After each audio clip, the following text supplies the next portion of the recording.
Music always begins, Kayla. Of course, it's White Bat Audio. I assume the music you're talking about here in the green room, of which you are one of its inhabitants, so welcome. I think we've got a pretty heavy hitter in the true crime world. I don't know.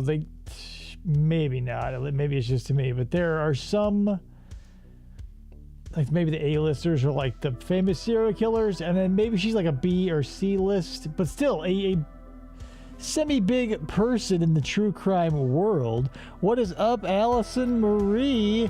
We got Stephani Lazarus up on the docket tonight. Thomas O'Malley the Alley Cat is saying, give me that juice. Oh boy, let me get this. There you go. You can start looking at the slideshow. That's where we're at, people. It's Friday night. Time to relax. I hope you got yourself a wicked drink combo or, you know, something spirituous. That's just it, folks. Back at it. This is I was sort of saving Stephani because I was like, maybe we should make this a big thing and I should hype a little bit, but I go, nope. We're going to do it. If you don't know her, you're going to know her after tonight.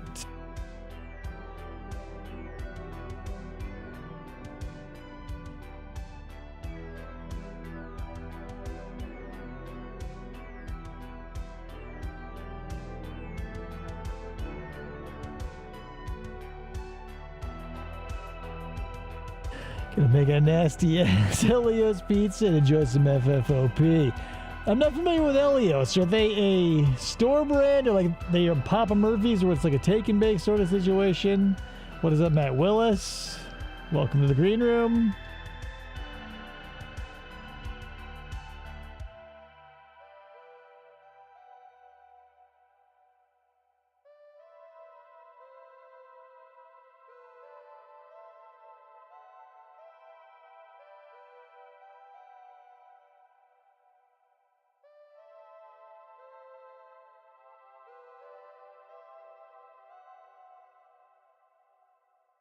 Okay, I'm locked in. So, like, right, like a Tombstone pizza. I ate a Country Mile of Tombstone pizza when I was a youngster. So I know what you're talking about if that is the case. If not, still in the dark.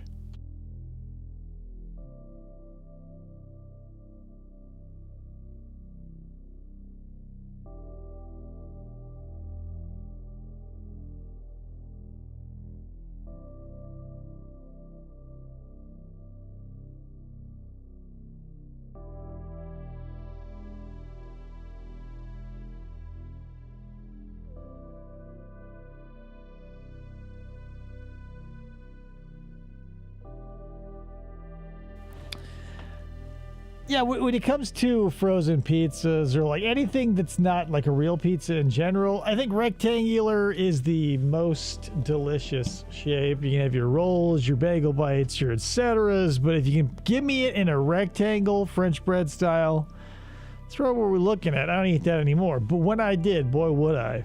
Remember when Pizza Hut had the Bigfoot pizza? Square pizzas and rectangular pizzas were hot shit in the 90s. You know how much I love the 90s, people. Let me get those Totitos. Oh, I love Totitos. Yeah, pineapple on pizza does rock. I think people who say that it doesn't are shallow, close-minded Neanderthals. And I don't even know why people have so much shit, like aggression toward pineapple on pizza. It's like people love salty and sweet, right? People love chocolate dipped potato chips and chocolate covered bacon and all kinds of other savory shit. Why does everybody turn their nose up at pineapple on pizza? Pull your heads out of your ass, people. The Hawaiians got it right. Not sure about that Canadian bacon, though. They got it wrong. Like, here's the thing. America got bacon right, or maybe it came from England. Doesn't matter. Like, America fucked up cheese, but Canada fucked up bacon. Because woof. How do you get the grease out of Canadian bacon? I feel like there isn't any. And then what do? How do you cook stuff later? You need that bacon grease. Bacon grease is the only thing you call grease, too. Like, if you have lard, that's like cow fat. But if you have bacon or pig fat, It's grease. Maybe that's why it gets such a bad rap. People say put everything in bacon grease. They go, grease. Have they heard the word lard? Shortening? Hating pineapple on pizza. It's the same people who claim to be afraid of clowns. It's just something the mediocre think will make them interesting. It was like, what? Okay, yeah. I'm willing to buy that. Like, they're the... I love this phrase, the kissing cousin of the people who like take birds into public or put lizards on their shoulders and walk into the bank or whatever. I buy that. Like, if you don't have a personality, having a strong opinion about which way your toilet paper hangs, I guess is a nice substitute. But P.S. I also wanted to say this, because this White Bat audio album we are listening to is, at time of this recording / live is like 9 hours old. Fresh off the good stuff too. I was listening to it before the show. That's the thing. Who's afraid of clowns? I don't like them. They're just annoying. They're like mimes. There's nothing scary about them. All right, people. It's been roughly over 5 minutes by a lot. Let's go ahead and get this show on the road. I'm gonna make you listen to something different this time though. This episode of FFOP Radio is brought to you by the Bathroom Cougar. Does this happen to you? Someone's in here. Someone's in here. With the Bathroom Cougar, scare off any would-be embarrassment before it has a chance to happen. Oh, shit. I gotta get out of here. The Bathroom Cougar, available at Best Buy and all fine retailers.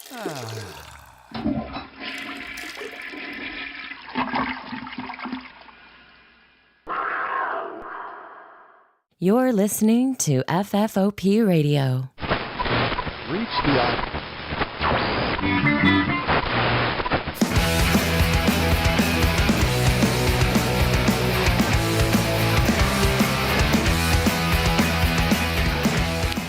Hey everybody, welcome to the show. My name is Dave. It is Flamingo Friday, so you know what it's like around here. We do a show. I got Stephani Lazarus. It's true crime. And I'll fill you in if you haven't heard of who Stephani Lazarus is, and we'll get into all of that. But of course, I want to introduce my host and producer. Chris is over there. Hi. Off camera. I'm not saying that things like clowns can't be scary. Anything that you scarify can be scary. That's true. Most shit on the street you're going to run across is normal stuff. Thanks, man. I appreciate that. Thick. Orange is my favorite color, and this shirt, I don't know, it doesn't make the rotation because it's like that rayon, or it's like, I don't know, I gotta wear an undershirt with it. I'm not a huge fan of things that I can't wear just against my bare nipples. You know how that is, guys. You want to get things that are soft enough for a man's nipples, but strong enough for a woman's. But anyway, so let's really kick it into high gear, and I'll explain to you what's going on. So I forget the year. I think it was in the 80s. I'm a bad host. I apologize. However, Stephani Lazarus was a cop in LA. Beat cop, right? Nipple awareness, hashtag, etc. So she was a beat cop in LA going out. There was like a love triangle thing going on between her and Sherry Rasmussen with this dude who, in my eyes, I don't think gets enough shit for his part, but we'll get into it. Oh, man, it is rough. So, like, the long and the short of it is Sherry was murdered by Stephani. Stephani Lazarus came into Sherry's house, like, shot her, beat her up, and bit her. And the shout out to Schmida fam. That's right. Schmida? But yeah, so it was sort of like, who gives a shit? The crime was bad. The murder sort of matched the MO of like a burglary that had happened that ended in a murder somewhere near. So it was just sort of dropped, right? Then come like the early 2000s and the crime rate drops and the cold cases become a priority. So where we're at now is they have collected Stephani's DNA. It matched the DNA they collected from the bite wound on Sherry. And Also, now Stephani has risen through the ranks and is an art detective. And so she has been lured to this jail where she's going to be interrogated. And the reason why she's being pulled into this jail mechanically is because to enter this place, they have to remove you of their weapons. relieve you of your handgun.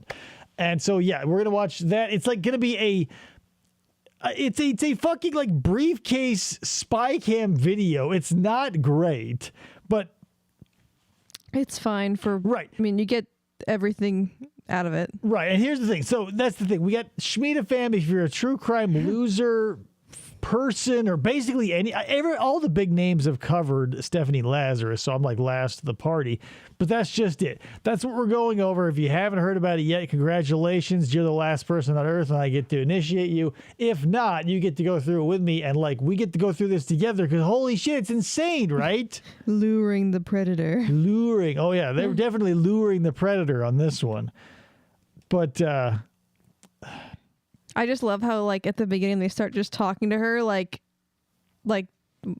Well, they pulled her in under the pretext of like they've got some information regarding an art-related crime in the jail. So, they'll make up excuses why they are where they are and everything. So here we go. Let's buckle up, people.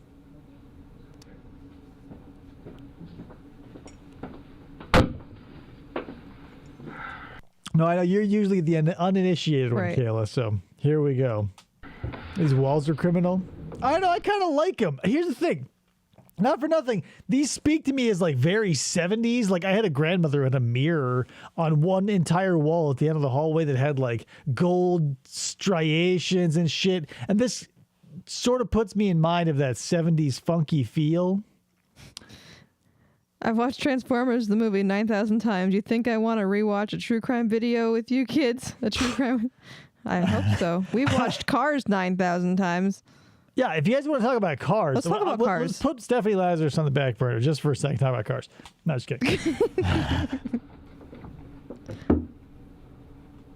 Okay, not for nothing, but here's the reason why they probably did this: is these are concrete walls, and when a structural engineer or an architect or whatever gets big balls, they go, "Oh, I'll make a building out of concrete because it's very slick and you can stain it and stuff." But here's the thing: as a tradesperson, that's shitty and like almost exclusively doomed to failure, because you have to put the pipe and for the wires and the water and everything. And as the heavy ass concrete comes and crushes most of your pipe, you end up with shit like this. This is wall mount garbage that is hiding the pipe run for this switch right here. And like I've seen a fucking country mile in every room of that awful Center for the Arts that I was building back in the early 2000s, because you lose pipe in wall, people, especially with the freaking cement's heavy. Okay, cement's heavy.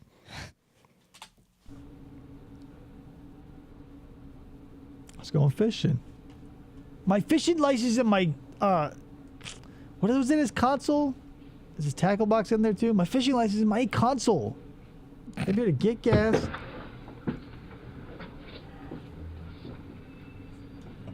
Yeah, cement is heavy. You can quote me on that shit. Tammy didn't believe me. I think that's half the reason she left. I'm not sure. Stephanie, I don't know if you know my partner. Hey, great. Hey, what's going on, bitch? How's it going? This does kind of feel like a Canadian interview. Like Jim Smith with Russell Williams. And maybe one day we'll get to him, but his raw footage is like 4 hours long. Or that Canadian cop who like stabbed the other guy in a hospital and stuff. It's insane. Well, have a seat. What this is I didn't want nervous. to bring this up in your squadron. Oh, no, it's fine. I think we're good.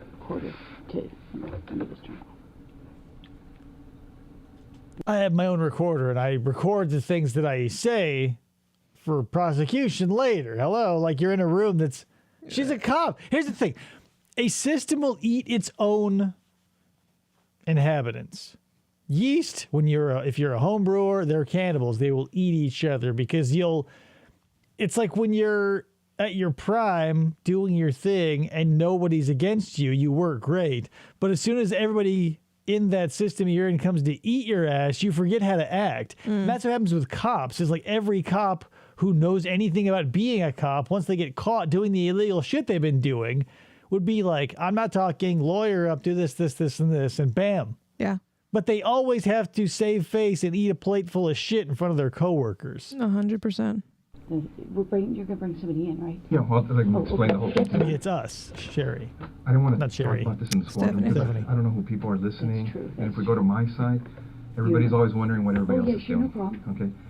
But like we're talking about being busy and stuff, we've been assigned a case Given the chance your coworkers would definitely cannibalize your corpse. that we've been looking at. Okay. It's a new case, and reviewing the case, there's some notes to see as far as your name being mentioned. Oh, okay. Do you know John Rutan? John Rutten? Rutten? Oh, yeah, the dude that I was banging behind Sherry's back. And P.S., that's his name, John Rutten. Whatever, there's no... I don't want to be like a victim blamer, and he could potentially be a victim, but like he was banging Stephanie behind Sherry's back, and after Sherry was murdered, he kept banging her. Like there's footage of him out there like giving a victim impact statement or whatever, and he's crying because like he like went to Jamaica or Hawaii with her after Sherry after Sherry was in the cold hard ground. Like, Did he know that she killed her? no, he didn't, but like, Yeah, well, yeah, I mean, that's hello, still- and even with, but that's the thing, in the matter with the benefit of hindsight, but like, if you're banging two women and one of them is horribly murdered, you're not even gonna stop for a second and be like, yo. Good tactic. Get the name wrong so they'll correct you. Exactly. Right. And that's the thing. Like his name has probably never left her mind. And what a brilliant movie. Like Rutan. Because like, here's the thing. She knows she's a cop. She's interrogated people. She probably knows that they've been to John's house and talked to him for 6 straight hours. Yeah. They know how to pronounce his fucking name, but she's like, duh. So they have to put on this play for each other, pretending they are both dumber than they are. Right. Chupa Grandson says the city will do anything to get out of paying your pension. Oh yeah, let's start like Yeah. when money's tight. Let's start looking for like get IAB on shit. Allison says you will never convince me that this lady is a freak in the sheets.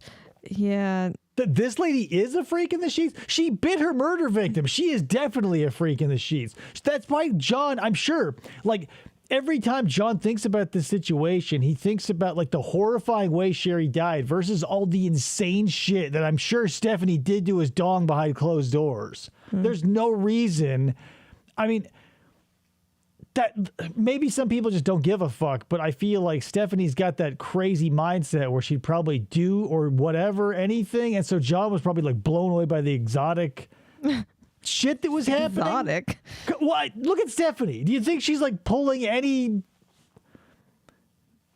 Not for nothing. If you have a 6 face and body, you build a proficiency in. Other things. Hello. Rutten. Oh, yeah, I went to school with them. You did? Yeah. Oh yeah. Oh, did you a little bit. Gosh, I went to school in, let's see, went to UCLA in 1978 I started, and, met him at school at the dorms. Were you guys friends, close friends? Yeah, we're very close friends. I mean, Yeah. I mean, what's this all about? Well, it's a case we're working on. It involves John, and in there, some of the statements we reviewed, there's notes and stuff that he knew you and stuff. Oh, No yeah, idea. I mean, The guy was banging. And that's the thing too. Like, this has all the like you in fairy tales or whatever, that always ends when the marriage happens. Beauty and the Beast, like he's no longer a beast, and Prince Eric and Ariel and yada yada yada. Like I'm sure in her head, after she like horribly murdered Sherry, she thought they'd get on that wooden pirate ship of Prince John Rutten and sail off to Jamaica or wherever. But the thing is, they didn't end up together. So there's a murder for a few more extra months of banging because, again, Sherry and John were married or they were engaged or something. Like, that's the thing. And she just married another cop. It's like, what the hell? Hey, Tony, turncoat. Someone's been talking to Tammy, I hear. For some Good jerky. friends. That's Wednesday lived in the material. dorms I lived in the dorms for 2 years. You guys lived in the same dorm? Pumpkin Yeah. eater. Okay. Yeah, Dykstra. Halloween? Were you guys just friends or anything else, or Yeah, we were good friends. yeah? Friends Was there with any benefits. relationship or anything that developed between you guys?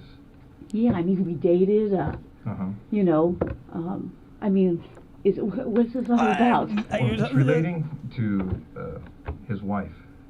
Okay, so they were married. That makes Yeah. it even worse. Like, she murdered poor Sherry, who was a nurse, like someone who actually, I mean, is quantifiably doing something, right? Because they say, how many crimes you prevented? 1 billion. There's no proof. But if you say, I'm a nurse, you can say, well, there's something there, right? Right. Thomas says, the sad bit about most confession interrogations is how homely the killers dress and style themselves. If I was Seriously. asked to come in for a police interview after a murder, it's a 3-piece white tux for me. It depends on when they pick you up, too, right? Because, like, this was a surprise. Like, she's wearing a Mickey Mouse sweater and probably a fanny pack and a pair of, like, ratty-ass, like, pilled-up sweatpants. Got a fanny pack. Fox Mulder says, I admit I like a masculine, scrunchy-faced woman with serious issues, but even I have my limits. Right, but you say that, but then, like, they get behind closed doors and start doing things you've never even considered possible. Blow your...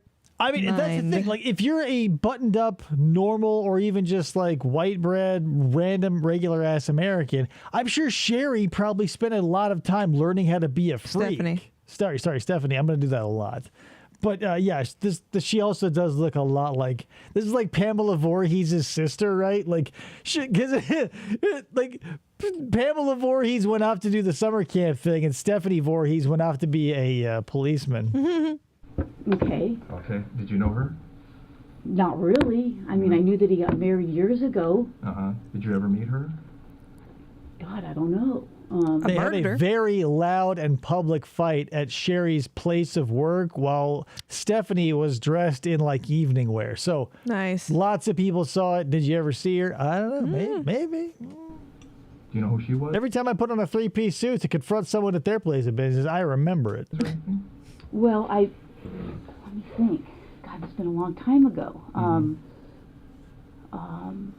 Sherry's got one of those faces where, like, she doesn't have Stephanie. to say it. Sorry. God damn, I'm going to do that all night. I apologize to the memory of Sherry. But Stephanie's got one of those faces where, like, even if her mouth never says it, her face is like, I love a good 12-pack of Coors and a weekend at the river. I may have met her. Yes. Jeez. I would love to see, like, before Jason was born, like, right, like a sitcom where it's like Pamela and Stephanie Voorhees, like, I mean, not like stupid, like, or terrible, like the Michael Myers household, but like, you know, something lighthearted before they became, you know, horrifying murderers. Shucks. No. Yeah. Shucks. How long did- I don't you dated know. John, how long did you guys date? I mean, Right, what- gotcha. Are you guys, is this something, I mean, you said that I was going to interview somebody about art and how Well, you guys are, Here's And like, here's the thing: if you're going to stay a cop, why not specialize or stay in the thing, like the field or the genre or the whatever, where like you can cover your own ass, right? Like, if you kill someone, become a murder detective in that area forever, so you can always just sort of keep an eye on it. Don't be like, well, smell you later, murder rap, and P.S. there's no statute of limitations. I'm gonna go chase people who, slip canvases out of museums. Right. You'd remember her because you murdered her a few weeks later. Oh, right. Her. Right, Oh, gotcha, hey. gotcha, hey. Hmm. Watch, I it mean, was a Stephanie, million here's the years situation. ago. It's basically Stephanie was a basketball player in we- college, wasn't she? you know, She was we buff knew that in this- her early days. Oh, I'm sure she was. She was probably buff and tall, but that's the thing. She's got, this whole thing going on, which is why she probably, and here's the thing, she's got that, like, if you look into Stephanie and, get into it as deep as I did and do, she does feel like sort of a cunning, like, when people realize they can't cash checks with their looks, they've got to find other ways. And that's why I think Stephanie like knuckled down and learned how to be a freak in the sheets and a fairly competent police officer because, again, she's been on the force now 20 years past the murder. whatever. This when we saw this in this chrono that maybe there was some relationship there. That's what the chrono seemed to indicate, and we didn't want to come up to you at your desk and ask those kinds of questions or do anything. You know how up there people can see what's going on if you go into an interview room or people are in there getting supplies. Okay. I'm telling you guys, don't. If you live long enough or if you do enough with your life, you'll realize that sometimes the quiet ones are freaks. Or the unassuming ones. I can't tell you how many times, and not even sexually, right? Sometimes you'll just know someone as a person, a normal non-sexual platonic relationship, and they'll drop some weird thing on you, but do it in a way that, astonishes you and it all comes at once. And you go, whoa, I never, if someone, you're friends with someone and they go, oh, let me show you my garage. And you go, oh, I've never been in your garage. And they have a whole woodworking setup and they have these beautiful pieces of carved furniture and art pieces. And you go, whoa. And you're just blown away by the status of the shop, the beauty of the machinery, the art, everything comes together. And I'm sure when John and Stephanie got into that bedroom, it was a full-blown woodworking garage for his joint. And it hooked him, right? Because then a whole wall of dildos. Right, because if you're that friend, and then at the end of that amazing tour, your friend goes, hey, if you ever want to come and do woodworking, I'll give you the code to the garage. You would then again know that you've got an unlimited access to this crack cocaine, so you'd be coming back for it, looking for something. Right. Hello, and Stephanie, she's got a face like that. You got a house that's a 6. If your garage is a 10, you come back for that garage. Oh yeah, Christian Grey's a red So we room. wanted to afford you some privacy, some confidentiality to talk about this because we thought it might be something. You're married to someone else, obviously, 16th. And she doesn't look great. She does that. She did that thing that all old ladies do, where she cut her hair super short. Now she looks like Marcy Darcy from Married with Children. So forth, and that you may not want to, talk about these things in that setting where someone, we don't want the rumor mill or yeah, you're probably right. That kind of stuff to start. That's fine. So we did this just as a means to try and speak to you in just a confidential place where where your business isn't out there for other people in your division to know about. P.S. Just as this footage is presented, right? Doesn't it feel? And this might be dating me or you, but doesn't this feel like a full motion video section from Seventh Guest or something? You're playing an old a video game, Sierra, Sierra or some Seventh Guest, or what was the unsuccessful sequel, or Mist or Dune or whatever. And every time they'd have a full motion video section, this is it. This is a great cutscene from a true crime Sherlock Holmes game. God, that's been 1,000,000 years ago. A million. What year is it now? 2009. I graduated in 82. 82, yeah. Yeah. We dated. I dated other guys. I'm sure he dated other girls. Well, let me ask you, roughly how long would you say you guys dated? Oh, jeez. Past the murder? Wait, what? I couldn't even say. Wait, I started school there in 78. Mm-hmm. I started We're not UCLA talking in 1978. I graduated in 82. 1978, not 1878? I don't even remember what year he graduated. If it was a year or two before me. Stephanie. I think he was a little bit older than I was. I can't remember if he was. This is akin to Dustin's running a red light story.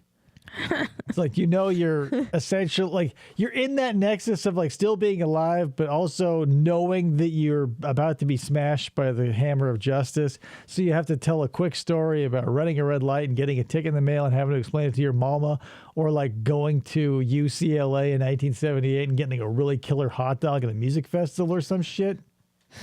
Fox says she's had cosmetic surgery too on her face. Really? Because I'd ask for my money back. I need confirmation on that, because why not remove that mole, right? Whatever, beauty marks be what they may, but if they're 3-dimensional, you go, maybe take that off too.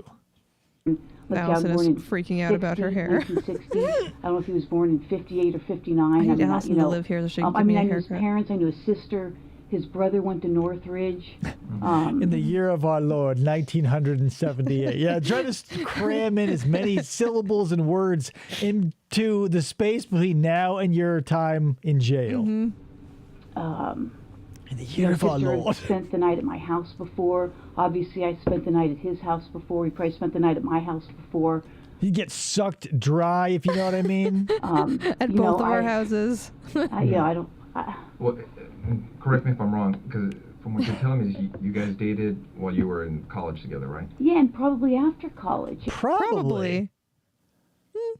Yeah. The over-under is yes. Stephanie, a freak of the sheets. Maybe once or twice after college. We go to Hawaii. I can't. Jeez, trying to think when I met my husband. I met my husband in. Looking at the floor calendar here. That poor bastard. Let's see. I was teaching DARE because I met Scott when I was teaching DARE up in Oregon. Who took DARE, right? Everybody, right? I did DARE. I did great. I did DARE. I didn't do. I don't know what great is. We just had DARE. Gang resistance education and training. Obviously, they both failed because I became hopelessly addicted to methamphetamines after I joined a gang at 12. So, Oregon, but you joined the gang that came to. Oh, wait, what? You think this is lies, Ellison? Hey, whoa! Wait. The floor calendar doesn't lie, and she looks at it a lot. we had long How dare stopped, dating. The police officer. Before that. So you haven't talked to him for a long time? Oh, I think I haven't talked to him in a long time. I couldn't even tell you when the last time I talked to him. I met Scott, I'm thinking in 92 maybe, April of 92. It was Scott being your husband. Yeah, I'm trying to think. I was teaching DARE. Let's see, what year is this? We'll be married. I got married in 1996. I think I met Scott in 92. Prior to that, I couldn't tell you how long I had talked to John prior to that. But since you met your husband, back. Scott, you haven't talked to him? I mean, he may have called me once or twice before we got married. Right. Imagine getting Stephani Lazarus as your DARE teacher, right? I barely remember DARE. I didn't even care. Because here's the thing. I'm sure there are plenty of kids who are subject to violence and drugs and all that. I never saw shit. And to this day, only through happenstance and coincidence have I ever seen drugs in real life. Drug. Can I get one drug? Getting offered it at a Burger King when I worked there, or sometimes, someone would be like, hey, you want to take Molly at a party? And I'm like, no, that's a bad idea. But that's the thing, going up through DARE, it's oh, look out for all the urban legends of the lick and stick tattoos that were acid. And even as a kid, that never made sense to me. When all of the adults in my sphere of reality would be like, oh no, here's the, razor blades and candy, but the lick and stick tattoos are the biggest things. They may be shaped like Bart Simpson or other comic book characters that are pop culture, blah, blah, blah. Even as a kid, I was like, what's the end game, right? What good is getting a demographic that has no money high? Yeah. Because if the first one's free, you want that customer to have money. If the first one's free and they're all free, then yeah, I'll target third graders. But between third and sixth grade, I was like, who's gonna, I'm nobody's demo. If someone's like, hey, you want drugs? Even if I did want them, I had no way to purchase them. Yeah, the lick and stick stuff wasn't super big back in Connecticut that I know of. It was more ecstasy was when I was in high school, I knew 0 people that did drugs. Right, not even pot, nothing. But that's the thing. Here's the every conspiracy falls apart under its own weight. Because if I take myself out of the role of a scared parent or an uneducated child, and you think legitimately, put yourself in the role of a drug dealer. You're going to mass produce a bunch of lick and stick acid-laced tattoos, disperse them to children at no legitimate benefit to you for what? For a goof? Yeah. Hundreds, if not thousands, if not tens of thousands of dollars into just dispersing, the Joker in the 1989 Batman, throwing money out onto Gotham City. What's the end game, people? No one's handing out drugs for free. No. Jesus, get over it. Geez, I moved to Simi in 1994. The amount of drugs that need to tolerate bangy McBags. because I lost my house in Banging. the earthquake. Oh, really? Quite honestly, I probably keep in contact with a few people from the dorms. We all lived on the 10th floor, and there's about 3 or 4 people I keep in contact with. There's probably like 6 or 8 of us that were all really close. Yeah, none of them are John, right? We're talking about John and Yeah. Sherry, not the Right. 10 people in the dorm. Wasn't the question like how long? Like when's the last time you talked to John, or like how long did you guys date, or something related to that? Right, and but in not. 1983, it's like, there's I don't 10 even know of what us year were on he the dorm. graduated. just washing your tights. And who are those people? Oh, geez. Diana Basta.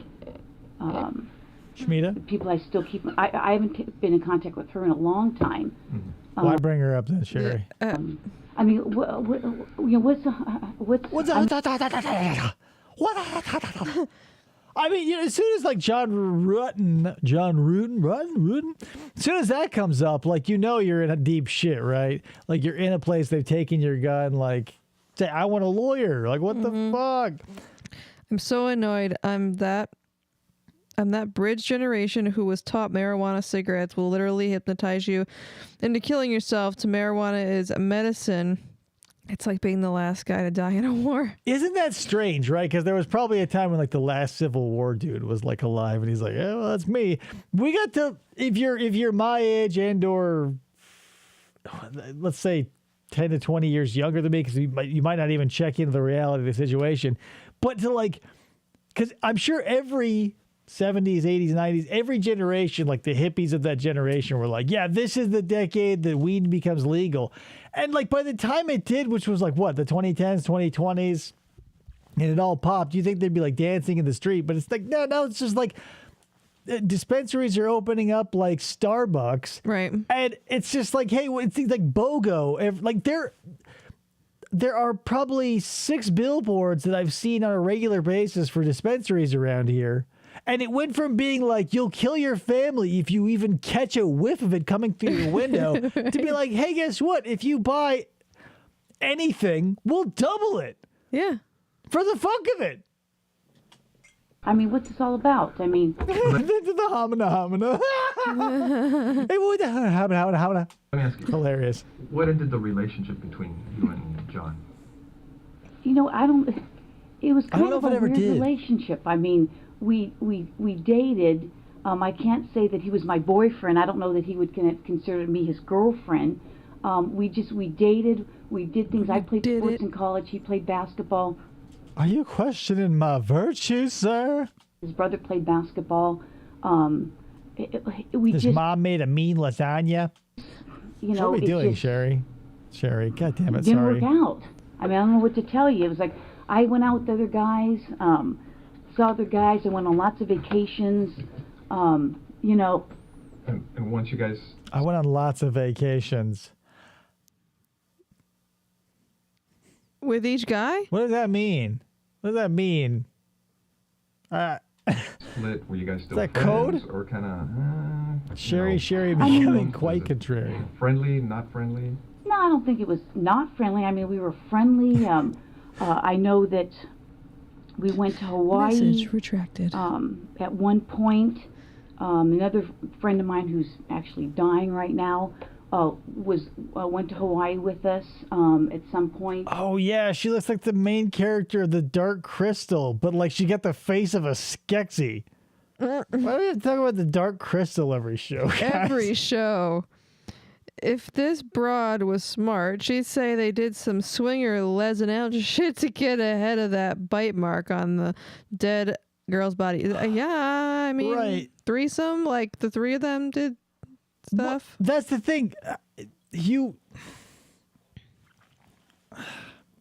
If she weren't a cop, she might, because I've seen that. There's an endless number of people who like have to be walked into their confession, right? Where they're like the guy who I forget his name, but they went to this big Halloween party and she was dressed as Poison Ivy, and like he ripped her dress and like punched her a whole shit ton. And the way they got him to confess was like, I think her name was Chelsea. they were like, she had brittle bone disease, and so like anything violent could have blah blah blah. And it's like, oh yeah, we had consensual sex, and that's how you walk people into it. Is like, there would be as much as of a backlash there would be of like people letting their freak flags fly. It probably would liven up a lot of these interrogations because like any civilian would probably be like, yeah, I fuck a lot, but she's a cop and in front of other cops and has to like, I don't know, even maintain like faux professionality. A little bit. I mean, in that sweatshirt. Remember roughly when that was? Jeez, a million years ago. I graduated in 1982. I have to check my pictures. Or I'd my ask Greg, In but the back my of friend Greg them. is Let's like throw the dying of date liver on. cancer right now.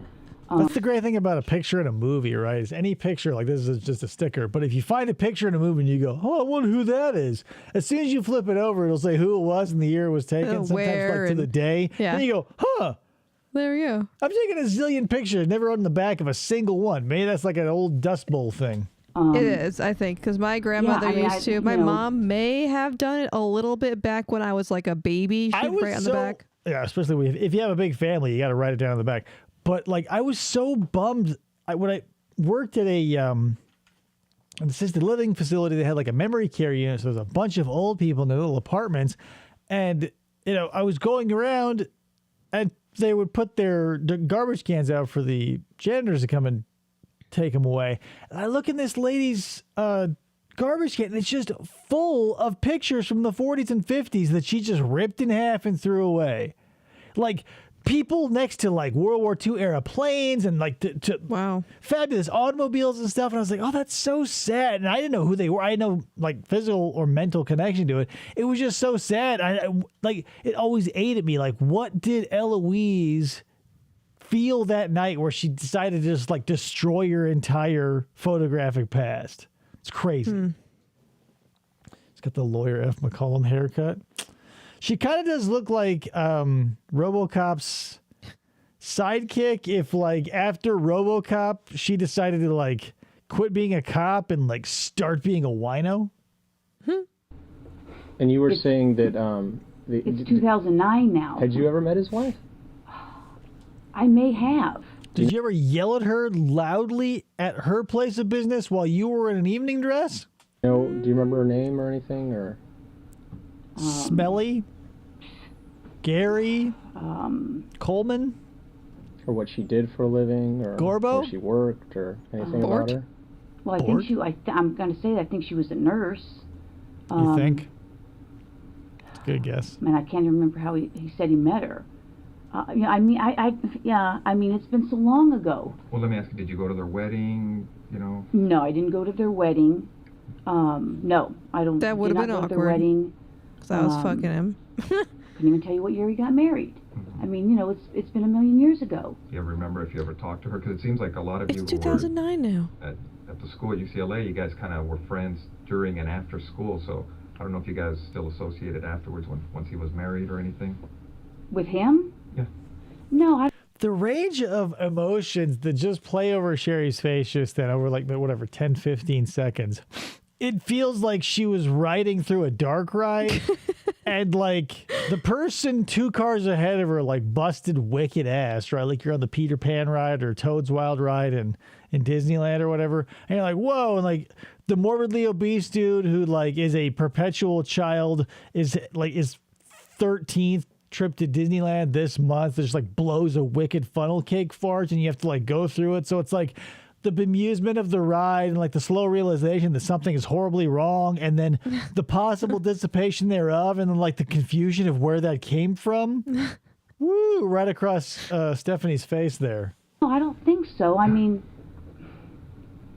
I would say, the people that were on the dorm floor, we'd have get-togethers. We're talking about... There's probably like 4 or 5. I don't think he ever came. How many... Well, you don't think that? How many ballpark franks do you ever think you ate over the course of your life? Not hot dogs in general. I'm talking specifically ballpark franks. Yeah, I don't think... No, it was mostly girls. Girls, you say? Diane. There's 2 Dianes. But the one Diane, I don't think she ever came. I kind of lost contact with her. We were good friends on the floor. Did she say Shamita? Yeah, just I now? mean, Hell yeah. I don't, you know, again, I mean, what, Check my pictures. Schmieda's in all my pictures. you know, I don't understand why you're talking about some guy I dated 1,000,000 years ago. Well, do you know what happened to his wife? Yeah, I know she got killed. How did you know that? Why not just say she What died? did you hear about that? I saw a poster at work. They made a poster. And there's probably like it's probably just slang for whatever. Like they probably put a thing up on a bulletin board because this predates computers. But it doesn't feel like it's one of those shitty posters that I make for like Murder Camera or the Bathroom Cougar where it's like, oh, I saw a poster at work. Like some other beat cop is just like rolling out one of those like whatever 36 by 24 thing, and it's like Sherry Rasmussen murdered. And she's like, oh, I saw the poster at work. Took a pass. It said now showing, and I was like, I'll wait for the Dollar Theater. I already know how it I'm is. sure Spoiler I spoke alert. to him about it. I think I spoke to another friend of his about it.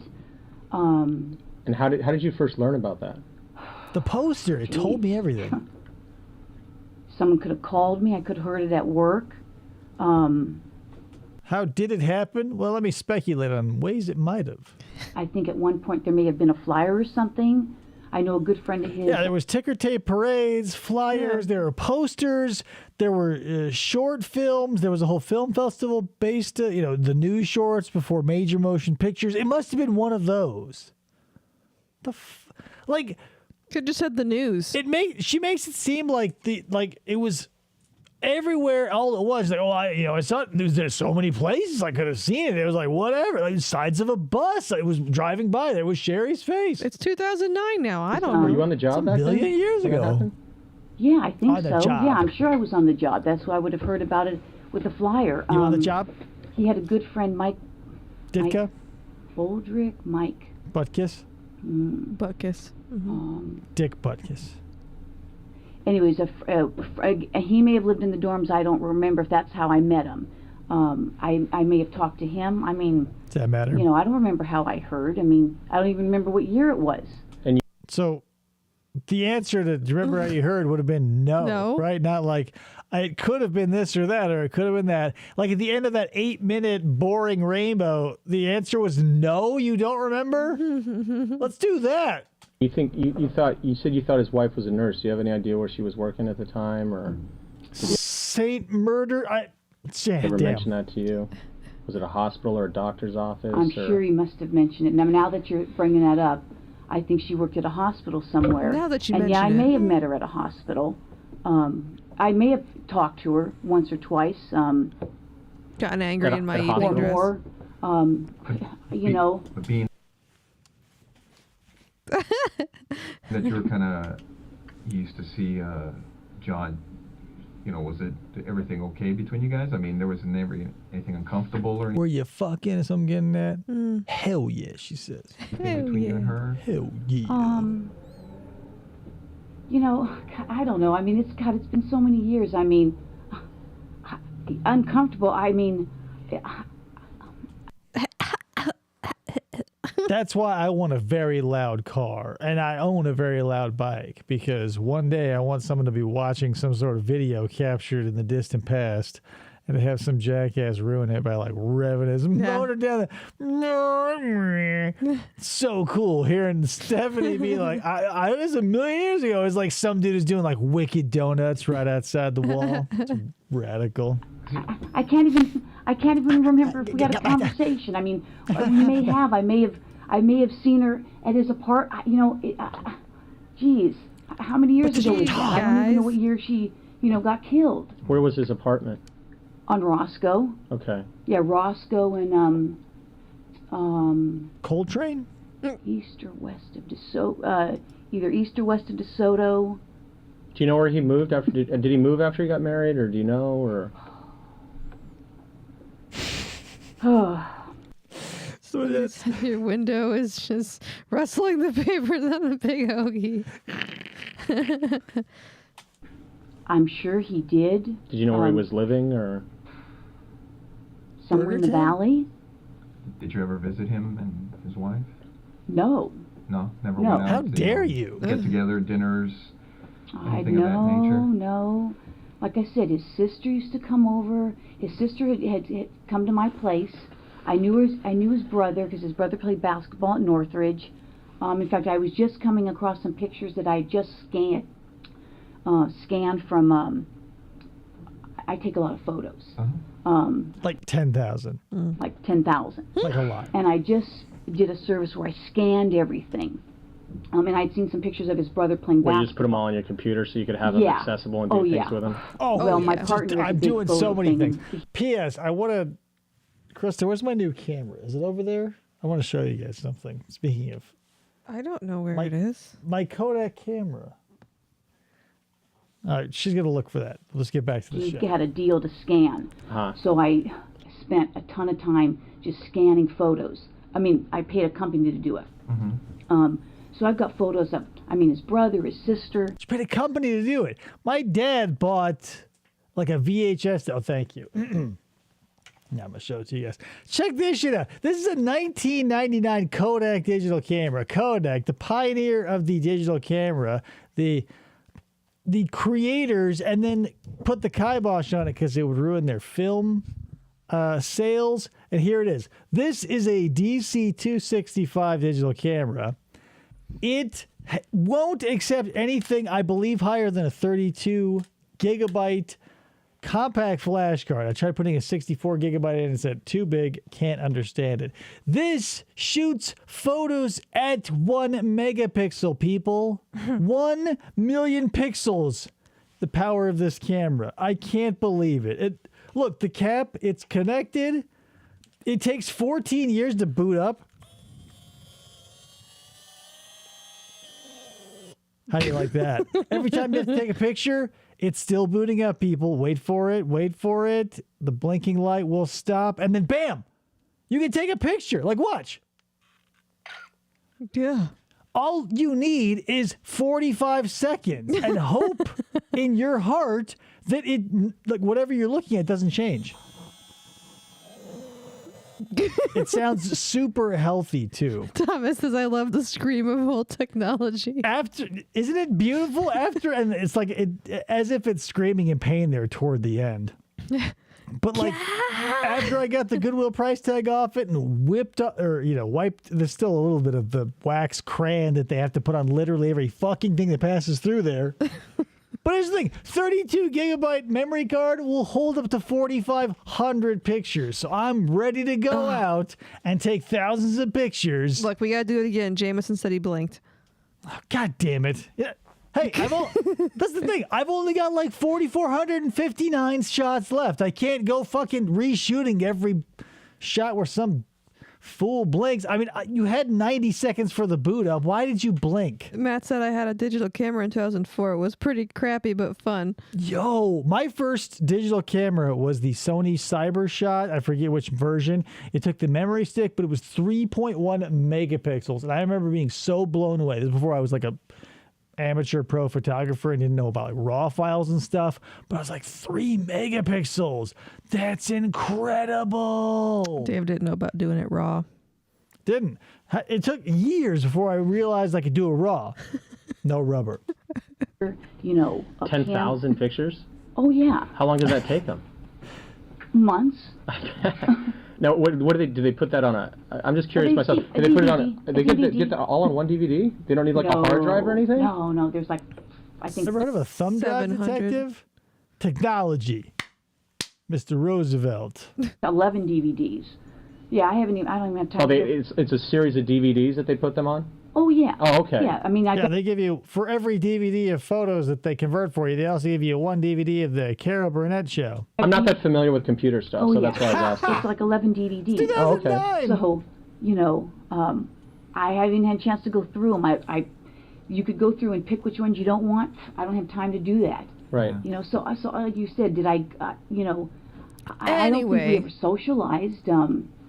He'd still call me. I can't say that I would. I mean, if he's married, I don't know that I would have called him. I mean, maybe. Definitely would have sucked him dry, though. Who knows? I don't know. It's been a million years ago. How long was John married before his... I mean, not for nothing. There are some things you remember, right? Maybe the finer details slip away. or, maybe if you do it so much, it all becomes a blur. But like for the average person, I imagine like every sexual partner is a memory that you can pick out fairly easily. Again, maybe Sherry is like the Stephanie.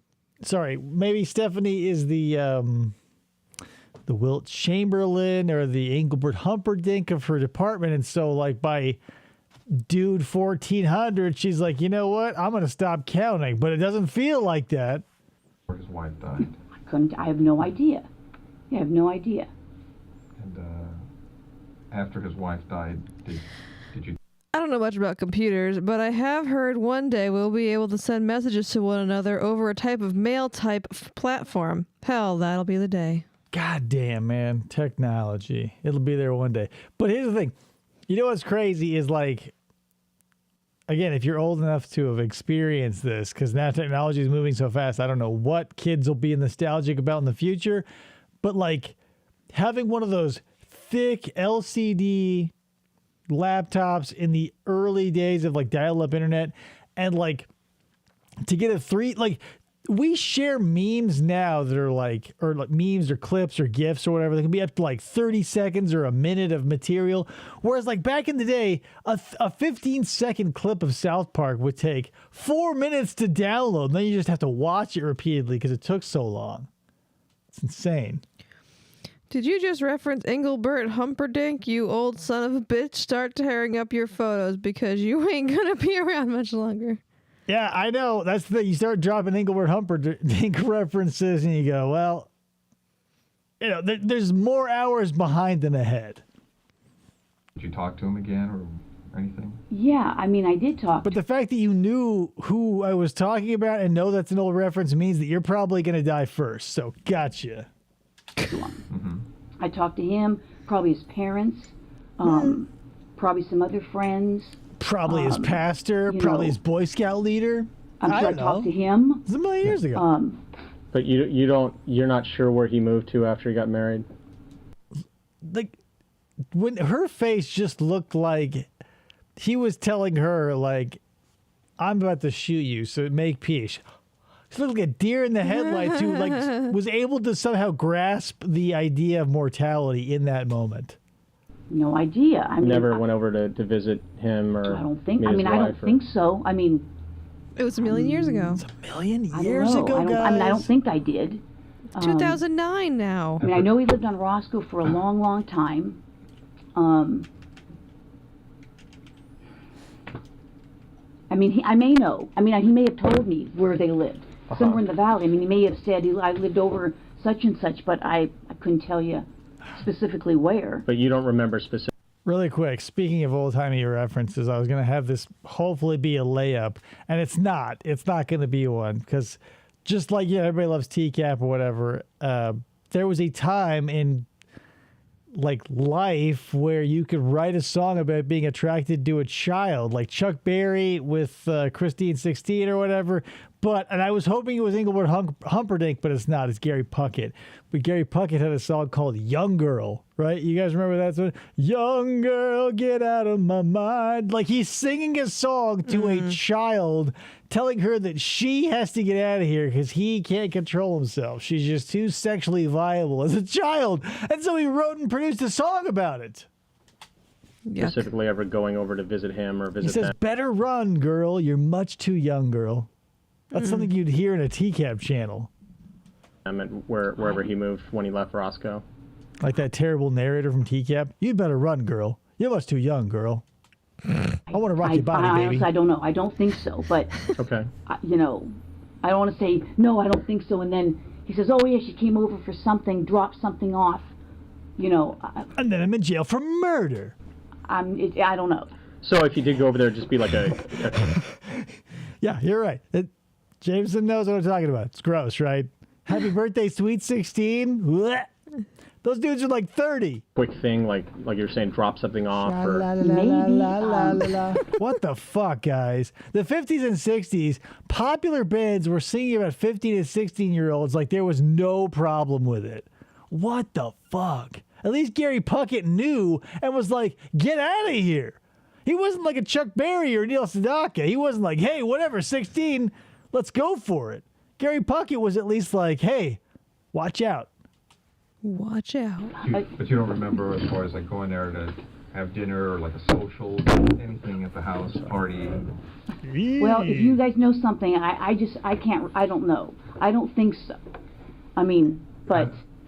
After John's wife died, and you said you may have been talking to him. Did your relationship start up again? I would say no. Did you fuck him? I mean, if you had evidence, I would say yes, but I'm going to say no because I'm going to hope you haven't done your homework as cops. Mm-hmm. Again, can you give me a year? I mean, this is like 2009. She died in 1986? Yeah, I think it was 86. 1986. Okay. Like I Think said, back. I'm faintly remembering that. Someone 23 refresh my years. memory. Is the song "You're 16, You're Beautiful in Your Mind" or "You're 18, You're Beautiful in Your Mind"?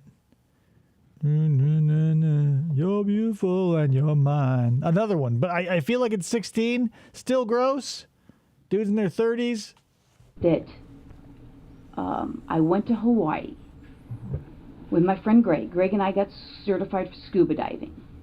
Thank you, Jameson. And I'm thinking that John met us there, meaning Greg and I. I'm thinking that he joined us. That could have been. I got certified.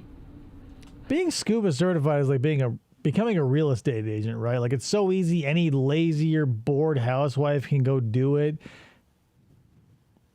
How many times do you think Stephanie went out like looking for conchas or whatever? She's like whipping out her scuba diver's license to be like, don't worry, I'm a licensed scuba Person. diver. Toward the end of 88, or I mean, 88, 89. 2088. Beyond Because I got Thunderdome. recertified again, and it had been like over 10 years, so I got recertified. Stephanie, you clouds want to sit here and waste time on some murder that happened a million years ago when someone is slapping Hagar the Horrible stickers on the Norman Rockwell reprints at the mall. Yeah, hello. And P.S. In 2009, finding Hagar the Horrible stickers, that's going to be the nexus, like, 2009. Like, Sticker Mule doesn't exist. Like, that's a special order that's costing money. Nowadays, $10, $15, Jeff Suggle would say. Those songs... Those songs are perfectly normal 100 years ago. I love. Yeah. Hey, here's the thing. 100 years ago, you would have worked on a farm until you died of exhaustion. You want to do that too? Probably not. Certified. My husband and I got recertified. And I'm pretty sure that John met us there. Again, I'd have to tell you what year it was. I'd have to look at my pictures. Check out my pictures. Maybe Shmita. Shamita. You know. And other than that, I can't even say. He may have called me, you know, at my home. I may have called him. I don't. This is before texting or email, so like, if you want to, here's the thing. If you want to do that, here comes a lolcow thing. But if you want to do that like Cyrax thing where you are going to hit them with 3 things, it helps if more than one thing exists, right? Because if you say, I hit him up on phone, I hit him up on text, I hit him up on email, I hit him up on blah, blah, blah. But like when only phones exist, you can only go, well, like, I must have called him and he might have called me, and The end. there's no... I might have beeped him. Might have beeped him. Yeah, I sent him on his Motorola pager. I saw those commercials, and they said that every time someone pages someone, there's fun on the way. And I was like, I'm going to do it. I don't think he got together with our group. I don't think after his Our wife church passed. group. Or even before. I don't. You know, we went to weddings together. You know. Did you? I've got pictures. Like I said, So I many couldn't tell you pictures. years. It's been 10,000 years ago. After he got married or whatever, were you dating anybody Or whatever. in particular? And that was what? Fucking anyone.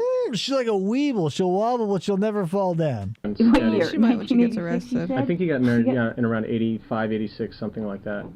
Were you seeing anyone seriously, or? Did you kill anyone around that time? I couldn't say. Geez, I'm trying to think. Okay, so there are some questions I can legitimately identify Yeah. with because I can I remember everyone who I had sex with, right? Not that it's a huge number. That's why it's so easy to remember. But like, if you asked me when that contact took place, I could not give you a year. I give you like a timeline. Like if you give me a piece of string, I could put pins in it for all 4 people. But like, I wouldn't be able to be like, oh yeah, that was definitely like April of 2006 to like September of 2009. I don't know when I work at places. I don't know how I'm banging. I dated a fireman. What was his name? Mike Arndt. And Mike Arnott, sorry. Was he LAFD or? He was LAFD.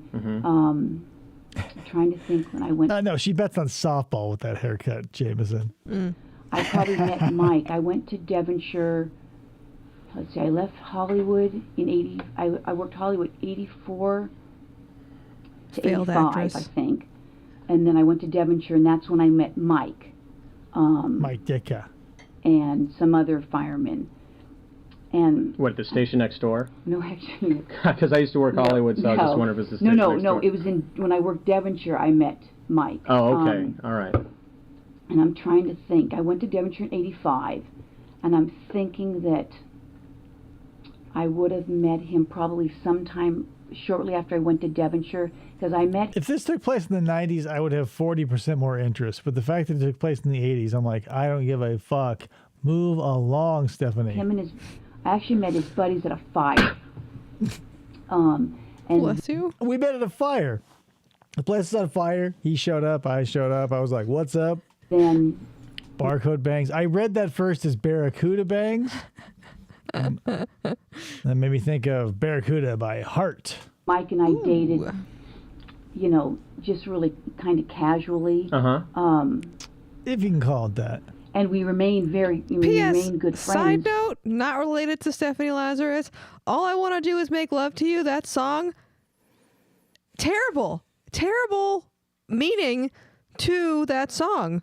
She has a one-night stand with a guy and has a baby with the guy because her husband can't have children. Didn't disclose it to the kid that she banged that she met on the side of a road.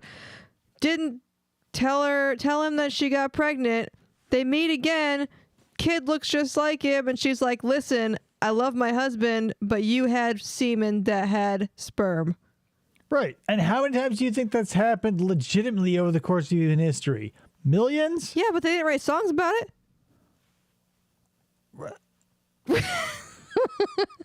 If that song were from the 50s, she's banging a teenager.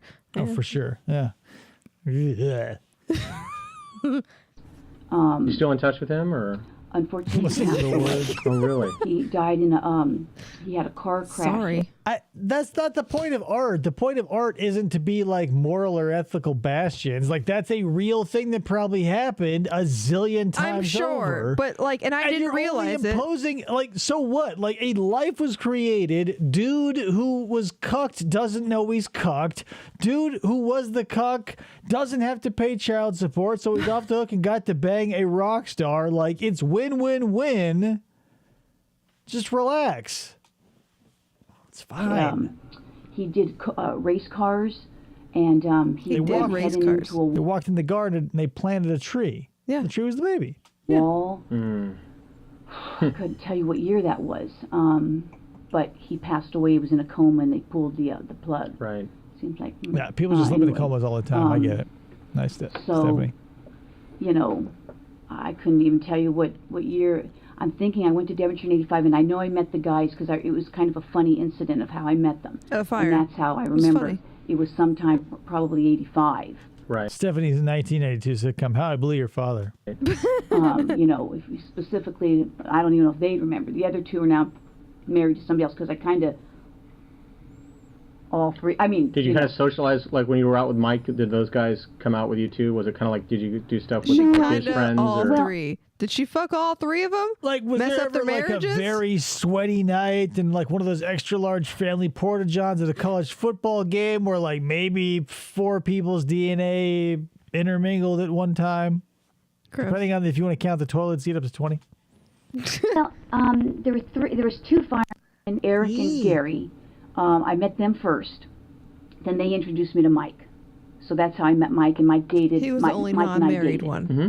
So, and not, I wouldn't even say, I couldn't even tell you for how long, because then it would say we decided, it wasn't working out, and we'd be better friends, and, he introduced me, I think, to some other guy on, He wasn't who into now is on butt play. LAPD.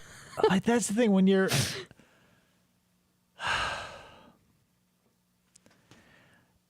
The idea that you can get with someone for just physical interaction or whatever, like, I don't know. I've heard a million of those stories where it's just like, yeah, it's whatever. But like humans love to get entangled and we love drama. And so anytime you interact with more than two people on like a sexual level, more often than not, it goes bad. There are some people out there who are like, whatever. And they're just like, I don't know, like the snails or those frogs who can change sex and they can just drift in and out of people's lives. But humans are pretty territorial. And, as much as it feels like of a perfect world, like banging a whole bunch of people, you realize that sword cuts both ways because you're like, oh, I'm going to go bang a bunch of chicks. I'm the dude. But then you realize, like, you're going to have to let your lady go in and bang a bunch of dudes potentially. And if she, like you, are in a marriage like I am, where, like, the woman is hotter than the man, I would probably be out there banging, like, a solid bullpen of like 5s to 7s. Where like Chris is probably going to pull down dudes way better looking than me. So you have to like take that into consideration. If you go, you only think about yourself, you're like, I'm going to find a whole bunch of hot chicks to bang, overlooking your skill and intelligence and attractiveness. Because, let's not pretend that it's not easier to find a sexual partner as a lady versus a dude. Just tell them all I want to do is make love to you. Cordobas. If you're a chick, that's all you need. I don't think I He's know a him. detective. He's got a twin brother who's on the fire department. That's how I met Randy. Because he had a twin brother. I would hate to have been murdered in the 80s. Imagine being strangled to death and the last thing you hear is Electric Light Orchestra's telephone line. Oh, Jesus, right? Like getting strangled to the sounds of like a flock of seagulls or like The Cure or like Culture Club. Identical twin on the fire department. Okay. And Anyway, you and I Randy. dated And the worst thing about like getting murdered in the 80s, maybe there isn't a worse thing. I guess it doesn't matter. You're dead, right? Like, but the 80s is when like they started collecting things that would be preserved for DNA evidence later. Like that. I feel like the 70s, they were like, we have no idea, who gives a fuck, whatever. But by the 80s, we were doing rudimentary like blood testing and whatnot. So we knew somewhat of the importance of like genetic material. So like we started collecting a bunch of that shit in the 80s. Like that was the turning point. So if you were a murderer, like, or BTK or the Green River, anybody you stretched in like crime span wise into the 80s and beyond, because like that's how BTK was captured. Like he asked them, like, if I send you a floppy disk, can you look at it and tell who I was? And they're like, no. But that's the thing. Nope. Like, the technology will get there one day, but if the cops or whoever have an inkling of like where it's going, they'll start collecting it earlier, Right. especially for stuff with no statute of limitations. him when I couldn't tell you. It was before he came on the job. Before Randy came on the job? Yeah. Oh, okay. P.S. Thomas, you probably can have an opinion on this, or because you are over the appropriate age, but like Boston's More Than a Feeling is like one of those anthems that's like almost too recognizable, but Boston's Higher Power is so fucking goofy. It could, like, if you slipped in Boston's Higher Power into like The Dark Crystal or any of those other crazy Jim Henson movies, Labyrinth, you'd be like, yeah, that fits. And that was, It's a good song. I'm trying to remember. I like Boston. It's okay, but it feels like Higher Power is being sung by like Muppet goblins and other, like it almost feels akin to like, oh, is it Rhapsody or like Night Fist, or maybe it's Night Wish? Precious Jerusalem is the album, and I'm blanking on the name, but it took 2 years to produce this album, but it's very like D&D nerd rock or metal, if you know what I mean. If Mike Chicago. may have, It's a good one. I'm trying to remember. I fucking love Mike may have Journey. dated a girl that I love Kiss. he dated. Oh, God, it sounds too weird.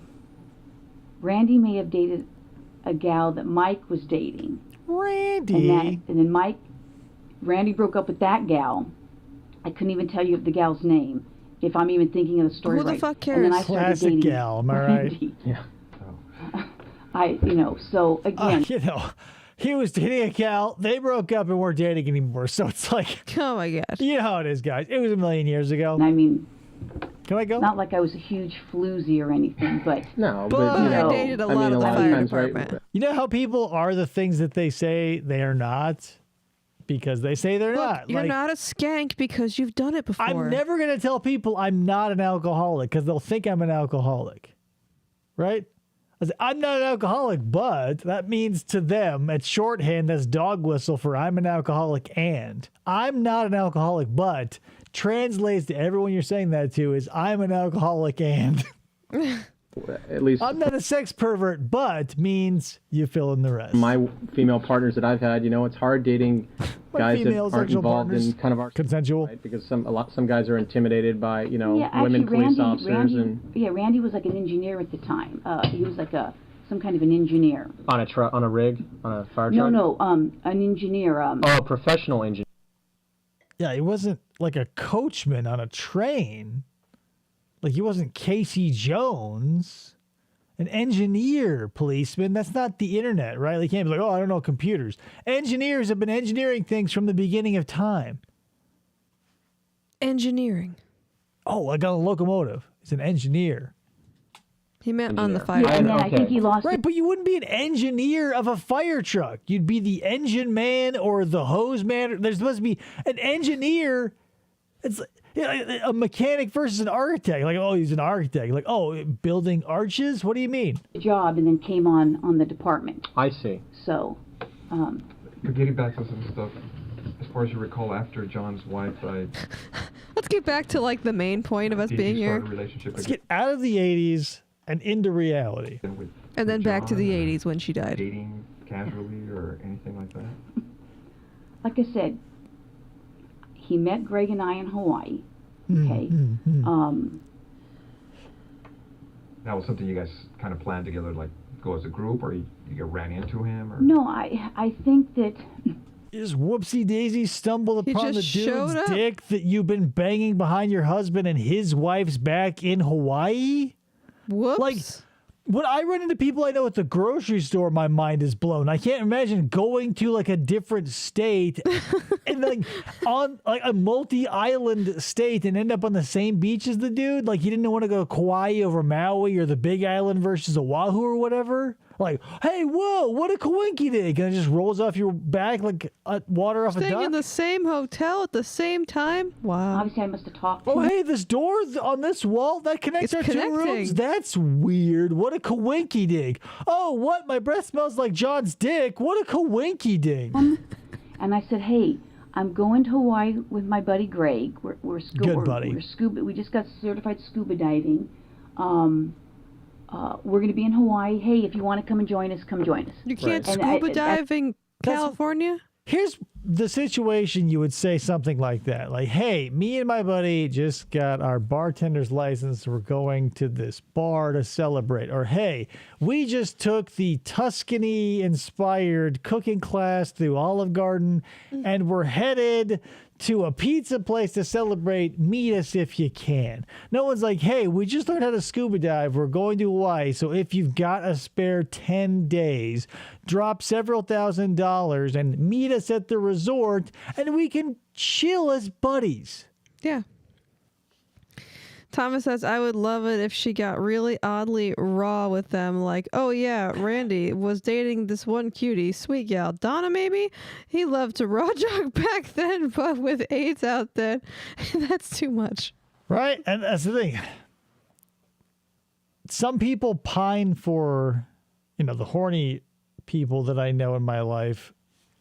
maybe this is out of touch too, but like there's also songs that deal with this. It's like traveling back in time before AIDS, just like having a bunch of sex with people. But here's the thing, like if you're a casual partaker of like history in any sense of the word, there are a zillion documentaries out there about all the horrifying and genital mutilating STDs that you don't necessarily need AIDS to ruin your life. That's a funny like line to draw in the sand. Right, and how did they know that AIDS wasn't a thing way back in the day? It just wasn't known. Why would? But who knows? Because like medical science. But like imagine being like, oh, I'm gonna go back in time and like have sex with an old timey prostitute because no AIDS. But then like those people were injecting mercury into themselves for like syphilis. You want to do it raw, dog? Come on, dog. Hell I yeah! may ask some other people to as well. What island did we go to? One of them. I think the Big Island in Kauai. He either met us on the Big Island or Kauai. I'm thinking of. Yeah, you're gonna get some crazy disease where like you're gonna get covered in pustules or a rash. Gross. Or like your brain will get slowly eaten away. Like that's the thing. Like nature finds ways to like thin the herd, and sometimes it's ruthless. And all the ones that center around our genitals don't. Like no one gets an STD and like slips away in their sleep, right? Like they get an STD and they have to deal with like oozing sores every once in a while, or some sort of bump, or like whatever the thing may be. It's just, whatever, right? People go, oh, there's no AIDS. Syphilis seems worse. Yeah. Because like AIDS and HIV and everything you could catch, like at least modern day, you could, and maybe that's it. Maybe like you were dying of the flu or whatever and you just didn't know you had AIDS or HIV. But right. Like, still, the amount of, I mean, you can't, especially here. Here's the thing, like a little context. Here in Arizona, there's a bunch of ghost towns and people, when there's money to be made, there's sex to be spent with that money. So Tombstone or Goldfield or any of these little boom bust town ghost towns, gold rush towns that came up, like there was horrifying shit going on all over the place. And beyond, because you think about like gross STDs in situ today, we have like running water and you can clean yourself. Whereas like back in the day, like a whorehouse would keep the same bath water for up to like 10 clients. Yeah, that's gross. Holy shit. Yeah, make your face and nose fall off, your brain rots away. It's horrifying. On the Big Island, as well as Kauai, You'd be like Marty McFly banging your mom. Right. Yikes. I don't remember which island. Johnny be good, guys. I traveled a lot. But like, what a terrible place to be in, right? Like you're Marty McFly and Leah Thompson's your mom? She was, not for nothing, but the 80s put her in a lot of weird sexual situations. What with Marty McFly being her son and then Howard the Duck being a literal duck. On my vacations, Not to mention there was no bikini wax back then. Here's the thing. We're finding that nothing is new. So everything's old is new again. Like people have been doing the same shit for centuries. So whether they had like commercially available wax, I guarantee they were using like some sort of pine tar or some other thing to pull hair off of. Because here's the thing. I don't think that like the invention of the internet and like the modern pervert made people suddenly disgusted with body hair.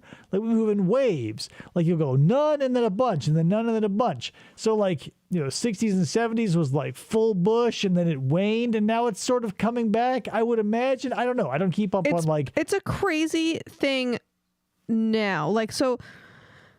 Genital maintenance is a complicated Not even system. just genital maintenance, just body hair in general. Now that I'm like, I don't want to be like, now that I'm a mom, but I'm in a couple of mom groups on Facebook, and the amount of women who like, do you know how they have No Shave November for your beard? For a lot of guys. Guys do that for your vag? Everything. Their legs, their underarms, like they'll just be like, all right, time to wear pants. I'm not shaving until the summer. And I'm like, how can you not? I shave my legs every day. I don't know. It doesn't seem like that's necessarily If I didn't shave my legs for a week, you wouldn't sleep with me. Right, it would be gross, but that's the thing. It's like I don't know what. It's a complicated cocktail that we're dipping our swizzle stick into because like those women, who knows what the dynamic is with their partner and like maybe It's a who lot knows? of them. It's Right, a lot of but women. that's the thing. Like who maybe they're in mildly sexless relationships, so it's like who gives a fuck or whatever. They've let themselves go. It's impossible to say. But the fact that you can be so flagrant about it, whatever. Be proud about what you want to be proud about. But like, it seems strange to me when people are anti-establishment toward like hygiene. Maybe that's not necessarily hygiene because you're not necessarily stopping the washing. You're just Right. letting. You're just not taking the the time to shrubbery. shave your legs. Yeah, so I don't know. Thoughts? What was your favorite part of the Always stream gone. tonight? Oh, definitely when I found out Bush was back. Oh, it's back, baby. Maybe not the way it was, right? Like we're probably around like 90s era Bush, whereas like the 70s and the 80s were huge. By the 90s, it was getting less, and like the early 2000s, it was like bald eagle status. I believe we're sort of growing our haircut back out to the afro, so it's like this. If you're going to think about pubic hair as in like seasons, right? It's like a summer-winter thing. For the 60s through the 80s, it was the winter cut where you go, I'm going to keep it. It's cold. It's staying. And the 90s came and it's like, oh, it's a little heating up. Go shorter and shorter. And then before you know it, it's gonzo. And now it's like, who knows? Yeah, Dustin McFetridge. God knows what he's like right now, Become a right? horror show. On for at least a month. And I would go places. and Dustin I would McFett. either run into people or, meet people.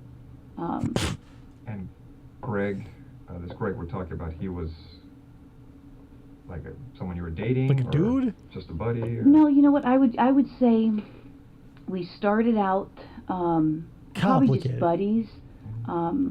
And either I was with somebody or he was with somebody, but it was kind of like we ended up just kind of being like brother and sister. Maybe he wanted something more, but Stepbrother and sister in not- the modern context, if you know what I mean. Yeah, ew. I would sometimes get stuck behind a couch or in a washing machine, and hilarity and sexual hijinks would ensue. it never, Stepbrother, is that worked you? out, but I'm we stuck. did things together. I would consider him. I've probably known him. Let's see, I've been on the job almost 26 years. I've probably known Greg 23, 24 years. Just really quick, I think it's hilarious that Thomas is postulating that someone would actually talk to him and be like, what was your favorite part of the stream? Oh yeah, he's dying of Around the water liver cooler. cancer right now. Yeah, yeah. So, I consider him a good friend. Decent friend. Scuba bed I don't know what buds. to tell you on that. I mean, when you heard about John's wife being killed, I mean, what was your reaction? I mean, you thought you heard about it through a friend or in a bulletin? I hope it would never come back to haunt me. A friend or a bulletin. I called the family. A friend, a bulletin, a poster, a flyer, a ticker tape parade, some sort of Morse code message. Maybe it was a carrier pigeon. Oh my God! Somebody make Boba McFetridge happen instead of Yeah. flying slave one. It can be Shave one. I'm not a Star Wars fan. In fact, I hate Star Wars, but that is pretty hilarious. That would never come back to haunt me. Called maybe some of his friends that I knew, and I mean, obviously, it's shock if you're Filling if I the heard room it with at helium. work, which I may have. I faintly remember a bulletin going around. What was that? God damn it. Here's how much of a Star Wars fan I am. What's this show with Baby Yoda? The Mandalorian? Grogu? We got, Dusty McFett. She's like this huge Boba Fett character with a cane walking around. His little either decoy. that or somebody called me. I also don't remember. Right. And then I called his family. Called. Ghostbusters? Don't know initially. I can't say if I initially spoke to him or not. I honestly don't remember. I may have said to somebody, "Hey, have him call me if he wants to talk." and then he may have done that. Uh-huh. I may have passed the message to a mysterious third party who also knew John, who would then reach out to me because I was like, I'm too busy. I'm a cop. I'm not going to reach out to someone I know whose wife just was murdered. I love how this video was shot off of Japanese peeper pervert shoe camera. Doesn't it feel like this is the camera purse that Cameron Diaz used in The Mask to scope out the bank, right? Oh. Good reference? You know. Yes. Yeah, it's obviously a good reference. Do you know what the circumstances were regarding her death? I just know she was killed. Jeez, let me think back. That was 20 years ago. A woman with bad hair broke in, shot her and bit her. I mean, allegedly. Like, why would you bite her? I don't know if it was, if it was a birth. It's like what happened first? Did you bite her thinking you'd kill her by biting her? No. It like when that happens, it's like a primal, like that's our monkey brain. Like we're so overcome by the flowing of chemicals, like all intellect is removed, and you are now just like using your teeth and claw to like get their face and genitals off. Her brain, don't say you did it, don't say you did it. Don't think it, don't say it. Yeah, she's like the bye-bye man. Don't think it, don't say it. The bye-bye Lazarus. She does have a face kind of like Dorian when he put on the mask. Burglary or something. It's been so many years. I can faintly think that I may have saw a flyer. Yeah. May have had her picture on it. That's why I say, if somebody had called me, I may not have known what her last name was. I may have. Maybe if you told me, I would remember it. Do you remember the first name? Here's the thing. Anyone I know who dies affects me because even if I only know them tangentially and they go, oh, that person died, I go, whoa. And I'm not a cop. Like, it's not my job to, like, pay attention to shit. Right. Jelly, Sherry, I don't know, something maybe, like I said, it's been so many years. And from all the years, as far as you can remember, do you remember ever talking to her? Well, I said earlier, yeah, more people need to talk about The Mask because holy shit, I saw that in theaters and it is a tour. I mean, come on, you guys have seen The Mask, right? Dorian's the bad guy, and the fact that, I mean, the technical marvels. What was that? 1994, the same year as the classic movie The Shadow, starring Alec Baldwin, where he fights Genghis Khan's progeny. Holy shit, The Mask was a good movie. Maybe it doesn't hold up politically, but Richard, Jenny, Cameron Diaz, Jim Carrey in his prime, like that hilarious little dog. Was it Jack Russell? Mm-hmm. Nailing it. Fucking great movie, you guys. The animated series was okay. The sequels were terrible. I may have talked to her. You mentioned a hospital, maybe. You may have talked to her at a hospital. Yeah. You know what, like, hospitals are full of? Like, even in the 80s, maybe? Cameras?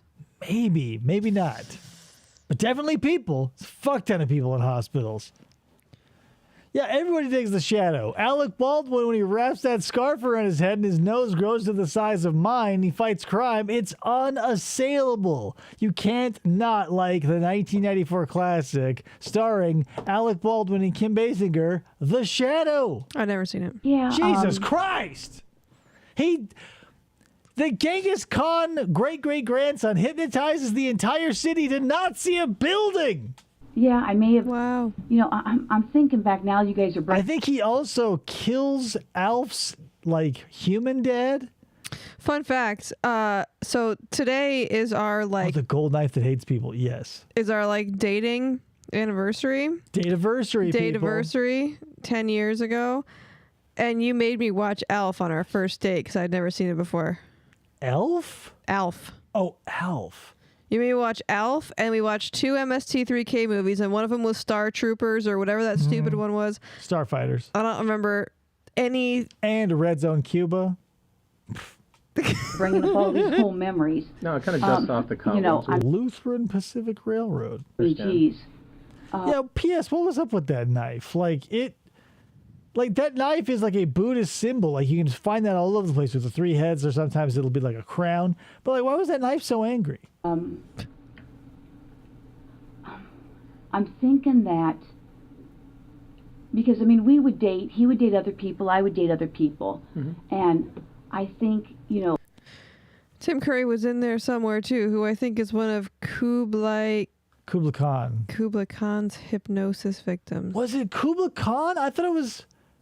I don't remember the dude's name. It could be Kublai Khan, but he was definitely one of Genghis Khan's relatives. I don't remember Tim Curry.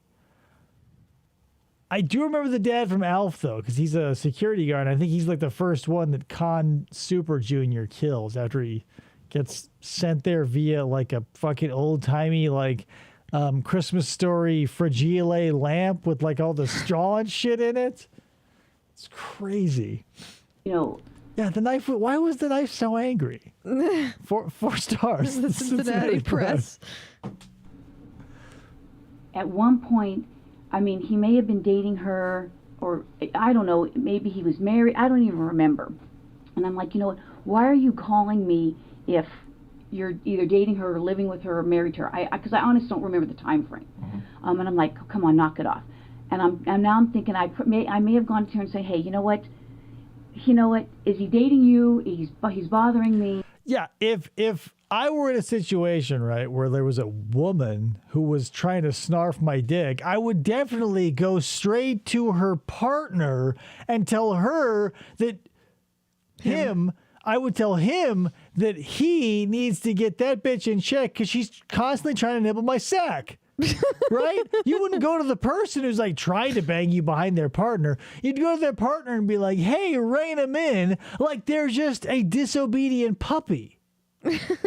Hey, pick or whatever. That's what I always said. Like, if I was ever in a love triangle, I would just throw my hands in the air and I would look to the partner of the person I was banging and I would go, pick. And so I'm thinking that we had a conversation about that. I'm thinking. 1 or 2 maybe. It could have been 3. I don't want to say I had 3 conversations with her. That's where they'd get her. Like when the judge was like, bam, bam, hitting the gavel. He's like, guilty of 3 conversations. Work or at their house or? No, I'm thinking that he obviously must have told me where she worked. I'm thinking it was a hospital somewhere. Obviously must have. In L.A. And I could have been, again, what year was that? Where was I working? Dare was involved. Shemitah, there were some photos. Firefighters. A million years ago, I was blowing firefighters left and right. I'm trying to think of where breaking up marriages. I don't know. I think it was like in 85 or 86 or something like that. We just kind of picked this up. We don't know a lot about it. Although we know everything about it, so. Classic lie. And they haven't even had the lie necessarily. No. Every time she goes, whoa, what's this all about? They go, oh, it's a case, and your name came up with it. And she goes, oh, okay. Mm-hmm. If I would go, like if I woke up on an operating table with, 9 feet of tube in my ass, and I go, what's this all about? And they go, oh, plastic tubing is a hot industry right now, and there's a lot of uses for plastic tubing. I wouldn't go, oh, okay. Proceed. 9 foot of it in my ass, dude. I want to know about that. I could have been working in Hollywood, it sounds like. I remember REO Speedwagon was playing on my Blaupunkt radio. That's hilarious, although I don't get the reference. Working. Either. So I could have said, okay, well, and I went and talked to her. And just said, hey, you know what? If he's dating you, he's keeps calling me. Why don't you tell him to knock it off or whatever? And he keeps calling me, and instead of taking the calls, I'm going to go to his wife and shout at her at her place of business. It's 80s stuff. Hey, man, I'm a 90s kid, so that's why I think you're definitely going to die before me, Thomas O'Malley. I like REO Speedwagon, but I don't know what a Blaupunkt radio is. Right. You want to talk about pocket rockers. You want to talk about, Oh, okay. Oh. Yeah, the removable stereo. There was, maybe that was a big brand name back then. But yeah, by the time I was coming up, removable stereos were a thing of the past. We just had the faceplates that could pop off. You want to take the whole radio. What is it, the 80s? The 2000s. No, because I baby. probably would have told him to knock it off. You would have You know. told John. Oh yeah. Uh-huh. I mean, I Oh, would yeah. say, hey, you know, Hey, quit whipping that thing out and making me suck it. And by making, I mean I claw at your pants furiously daily. and again, But you wanted to tell her too. You wanted them both to know. yeah, I mean, Yeah, he would call Only me. fair. I would ignore the call. I would drive to her place of business. I would shout at her, telling her to rein in her man because he's constantly waving again that To dog. get you your know, man in you're check.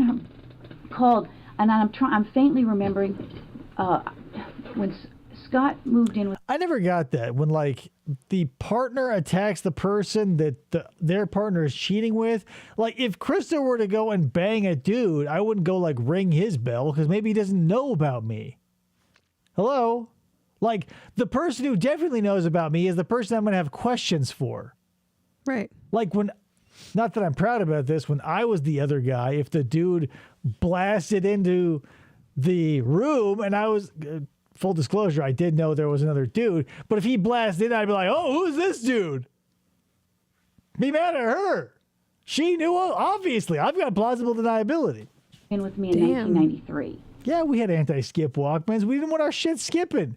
You That's guys true. and your fucking portable cassette decks, when the batteries got low, they started sounding like horror shows.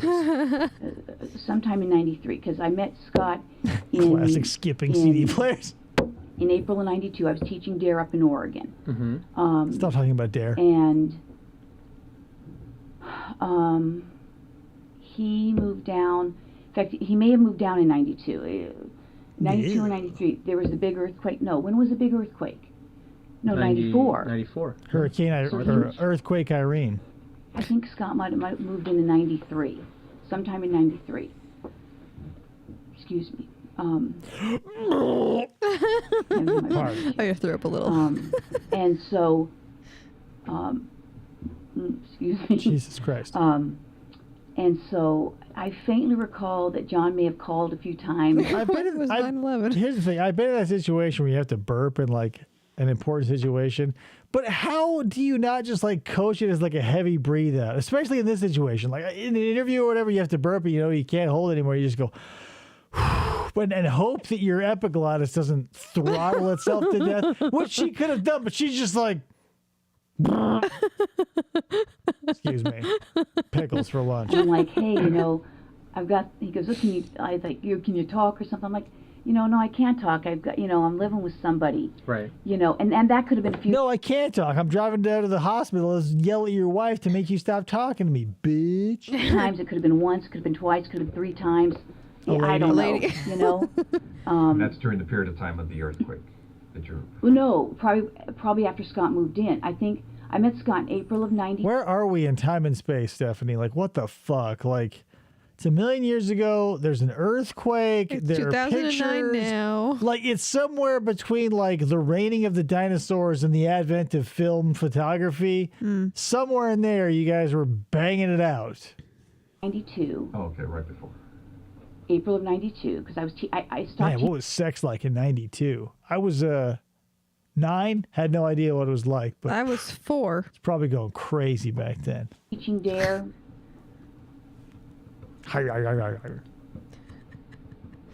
She wants to bite the I think detective. I stopped teaching DARE sometime in 92. Mm-hmm. And when you say that you may have, you know, that you talked to his wife, said, hey, or you know, I don't know if it was, I guess it wasn't his wife at that time, girlfriend or whatever, and Yeah, said, I don't know if it was his wife or his girl. Right. I mean, quite when- honestly, I don't even remember. when you said like, hey, you know, he's calling me, he needs to knock it off or what have you. I mean, was that civil? Was there? I feel like Sarah Boone studied this woman on how to talk for 4 hours without coming anywhere near the actual topic at hand, probably. But the thing with Sarah Boone, right, is she would always coach everything with like, it's two different perspectives where Sarah was like the perpetual victim, whereas Stephanie is like the perpetual like confused klutz.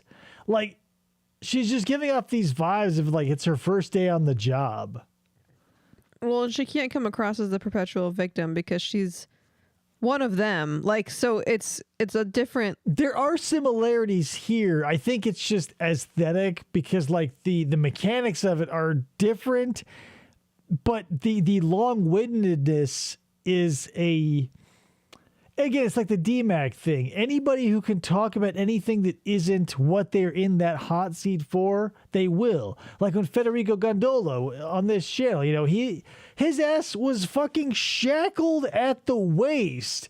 And he's just like, yeah, I like doing work around the house. Like, you could not have more chains on you, my man. Like, this isn't the time for casual conversation. I was a good student. No, there was not. I don't think there was anything. It was if the conversation lasted a few minutes. I can't even remember. And what is it like? You know, we went out to lunch or anything. Right, but there was no like Lazarus. arguments or fights, or don't think it didn't so. get heated or anything like Not that. that I recall. No, I mean, I would think that would stand out. I would think. Now again, I'd say that's ask not her, but standing out she's in my dead, mind. so.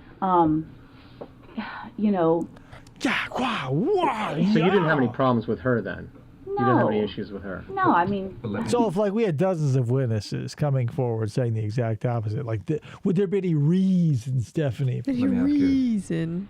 Seems like you Also, didn't have your an mouth issue. was on her. Now, did she have an issue with you as far as because now you're telling her, hey, I you know, asked I'm her. gonna stop calling. Now, you know, she's like, Like the way she is sitting right now looks like she's being tortured in like a Pakistani prison, Yeah. and like just off camera, like out of frame, is like a red hot iron poker that's like aimed right at her eye, and they're like, "Tell us what you know, American." They're about to waterboard you her. figure she'd be threatened by you. You know, I don't know. I mean, If this were in the Marvel Cinematic Universe, like she would craft like some sort of robot armor out of the surveillance equipment in this room and blast off through the ceiling. But then she'd be a villain. From what you remember as far as when you talked to her, maybe you didn't take it as serious, but maybe, you know, did she? Maybe she was bugged. I mean, like, was she throwing things at me or something? Or, Well, no, just you know. Yeah, that's what I meant. Like from a casual conversation immediately to an 11, where like she's like throwing a lamp at your head, Stephanie. They never Throw a said- stapler at your head. Like when you were at the hospital, did she ever like pick up a pulse ox machine and try to bludgeon you with it? as far as you're trying to explain, like, hey, have them stop calling me, you know, stop playing games. You know, I tell you, if the conversation, I couldn't even tell you how long the conversation, if you said, did it last a half an hour? Did it last 3 minutes? Did it last 20 minutes? I can't even remember. It's been so long ago. You know? You just remember talking to her, telling her. Yeah, and that's that, why you said how many times you talked to her. I don't know how many times I talked to her. Maybe it was once, maybe it was twice, maybe it was 3 times. You know, I But honestly definitely not more than 3. 1, 2, or That's it. 3. That's it. As far as I go. don't know. Right. I don't know what year it was. If he said, I met her in such and such year, I'd go, okay, well, I don't even know what year you met her. Whatever, don't get me wrong. Like sitting through this recreational is one thing, but like these dudes must be having to comfort themselves, being like, "Yeah, keep going, Stephanie, because I'm paid by the hour. I've got a pension coming, and you don't." Get an OT, baby. And since these are cold cases, like, where's the rush, right? But like, holy shit, all of this is nothing, right? We've been going 32 minutes of real time, stretched over an hour and 48 minutes of, old time versus real time. And there's nothing been said. Like, she has questioned why they're here a couple of times, and they have danced around all of the people she knew during the 1980s. And I guess it's so annoying because it's antithetical to most read technique interrogations. There's no rapport building. Like, these people know each other. It's just like they're asking her very obvious leading questions about the things she's in the know of. And she has to go like, I don't know. I'm going to talk about 1984 for 17 minutes. And they go, Okay, now about the murder. I graduated from UCLA in 1982, okay? You said that 31 minutes ago. Like I said, I don't know if he graduated. I know he was a little older than I was, so I don't know if he graduated a year He was literally older than I was, detectives. before or 2 years before, because people are on different, either on the 4-year program or the 5-year program. What year did you come on the job? 83. Oh, so almost pretty much immediately after you got out of school? Yeah, I worked at a law firm for a year, and then came on the job. But anyway, in regards to seeing him, not seeing him, we went to friends' weddings. Anyway, back to the thing that doesn't make any sense. Yeah. I was doing this and doing that, and it was up, there was down, I was seeing, it was not, I was like, we're with a lot of, older than me, it was like 6 months, 18 months, I don't know. What the fuck, bitch? bitch. No one's older than you, you old bitch. You were born 60 years old. Seriously. Weddings that were, from UCLA. I may have gone to some of his friends' weddings from where he worked. He may have gone to things with me. Does that help? Like, is your investigation regarding the social events I took part of in the 80s that may have involved John Rutten? I mean, I Bring in don't know how many Catherine times. Reed. I'm Oh my sure you God. have, Stephanie, I'm but sure I want you to know have, about Stephanie. this one. I'm sure you have, Stephanie. I want to know this one's name. I was a million years ago. There's so many murder victims. I'm sure you have murdered a lot of victims, Stephanie. We went to do things, or didn't do John Dudinsky would have kicked ass at this interrogation. things. Right. Like I said, his sister. I know his sister. His brother, his sister. I know stayed at my townhouse a number of times. What does that even mean? His sister, I know, stayed at my townhouse a couple of times. If the question were, do you know where his sister stayed a couple of times? That would be a totally appropriate answer. But all of these things just feel like chicken feathers when all I asked for was like a slice of toast. I couldn't tell you how many times. Right. I would watch his brother, I should take pictures at a basketball game or two. Where was your townhouse at? In Granada Hills, below the Odyssey. I don't know the valley. Oh, I'm sorry. The 405 and the... Yeah. What's up with the whole life story? That's the thing. When you're not... But, okay, so that's another caveat here. If you're guilty or just a nervous person who doesn't like silence, you're going to fill it with a bunch of this, like, hyper blathering. And that's why it's not a perfect system. Like, someone like me would love to talk anybody's ear off for any reason. And they would be like, well, he's talking so much, he's obviously guilty. And then I'd be like, but I'm not. And they'd be like, but we've got a bunch of body language science that has no real basis. Not saying Stephanie is innocent, but there are a lot of weirdos out there who just act weird. The 5, the 405... The 405 turns into the 5, the 118. Oh my God. We've devolved into traffic, people. We're going to be talking about the weekend weather forecast here in about 8 seconds. It came down in the earthquake. Okay. So you guys are wasting precious time that could be spent toward my case, finding out who's been crossing out the sapien on the Homo sapien display at the Interactive Museum. Yeah, hello. Stephanie's got major art crimes to solve. So many art crimes. Vandalism doesn't solve itself. Oh. Okay. Someone you're steals a saying painting, who's going to look for You it? went to see her. Stephanie. Would you remember if it was at her house or at the place she worked at? No, I'm thinking that It's a nice change of pace, like from a motorcycle to a nice low-flying Cessna or like a Piper Cub or something. Like, it's amazing the fidelity of these microphones beyond the room they're in. Like, everything in the room they are also encapsulated in sounds like it's coming through, like, the butthole of someone being smothered by velvet. There's just a window open behind There's them. a plane flying hundreds of feet away, and it's just like, brrr, like you can hear the guy be like, Tango 19er coming in for a landing, and they're like, Stephanie's like, I don't know, I think it was 1987. The fuck, guys? probably, for some reason, I want to say that the hospital seemed that, if you say he got married in 85 or something, I'm thinking that, maybe the hospital was on my way to work in Hollywood. I mean, that's kind of sounding familiar. Would you have gone on duty? Oh, no, I'm sure I wouldn't have. No, I have no specific memory. I can't even tell you that I've ever been there, but I can definitely answer you this question with 100% certainty. No, I never went there on the job. Did I go there? I don't know. If I did 1, 2, 3 times, maybe, but if I ever did, it was definitely not this. I'm pretty good about not doing stuff. no, I'm not saying that, you haven't done stuff on duty, but I would have, I would have been working with somebody, Oh, yeah. So. You want the take, Stephanie? I wouldn't think. I try to avoid doing stuff on duty. Oh, So.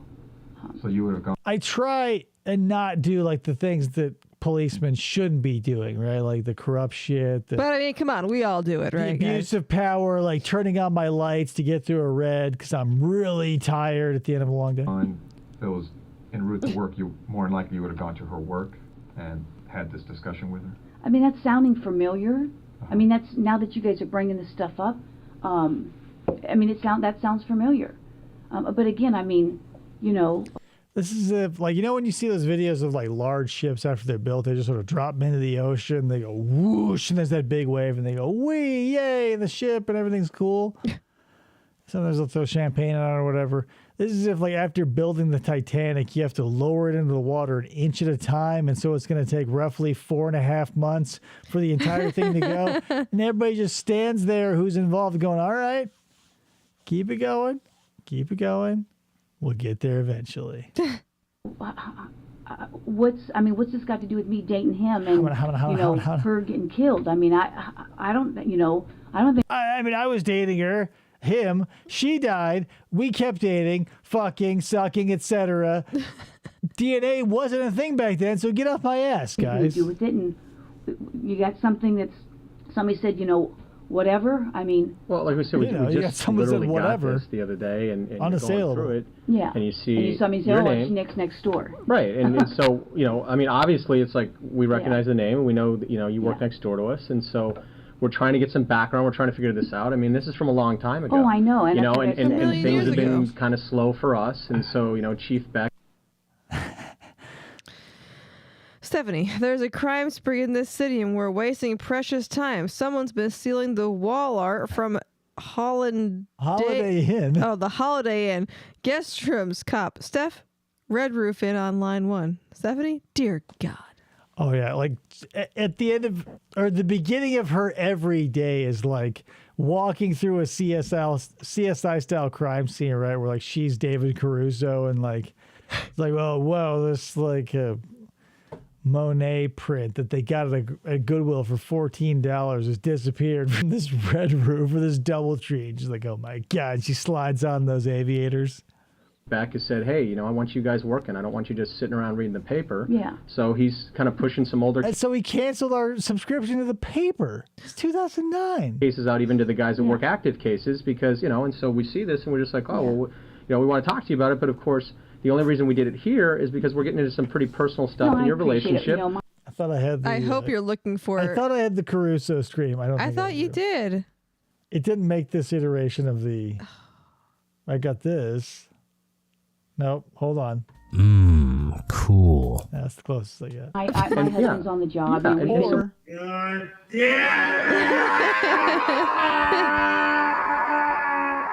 We don't want to take the risk. We don't want to take the risk when one of those interview rooms, and even when the door closed, someone's going to get supplies and sees us on a monitor, or hears or whatever. No, I appreciate it. I mean, I appreciate, like I said. That's where people go when there's orals. When they're doing orals, guys will go in there and try and watch. Like, what are the answers to the questions? I didn't know that. Yeah. So we just want to oral exams, guys. Get your mind out of the gutter. Sucking each other off in the precinct. Well, on company time, knowingly. Imagine Captain Cragen being like, "Hey, so many orals." And Elliot and Olivia go like, "Oh, sorry, boss."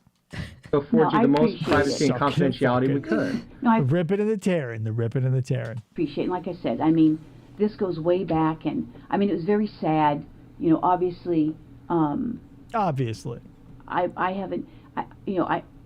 When we were in college, some of us would go down to his house in San Diego. I went down to his house with him. It was very sad that she died. Sometimes during college, we'd visit his house. What? With him. And I know I'm trying to think of some other people that may have gone down. Is that where he grew up? Is down there? Yeah, down in San Diego. Oh, okay. I know his dad was a professor at San Diego State. I don't know if he still is. Mm-hmm. I don't know what happened to his sister. Don't know what happened to his brother. Just oral. It's just oral. I didn't think it was that bad. Just oral. I'm sure his dad's probably retired by now. He was 2009, guys. Even back then. Right. It's a million years ago. And I can't even tell you the last time I had any contact with any of them. It's been so long. Did he tell you? Why even bring it up, right? Why I'm asking myself that now? I'm Stephani Lazarus. See what happened? Like what he heard from the detectives or the police or... Oral his dad. 2009. You know what? He may have. For some reason, I'm thinking that. I mean, again, this is like.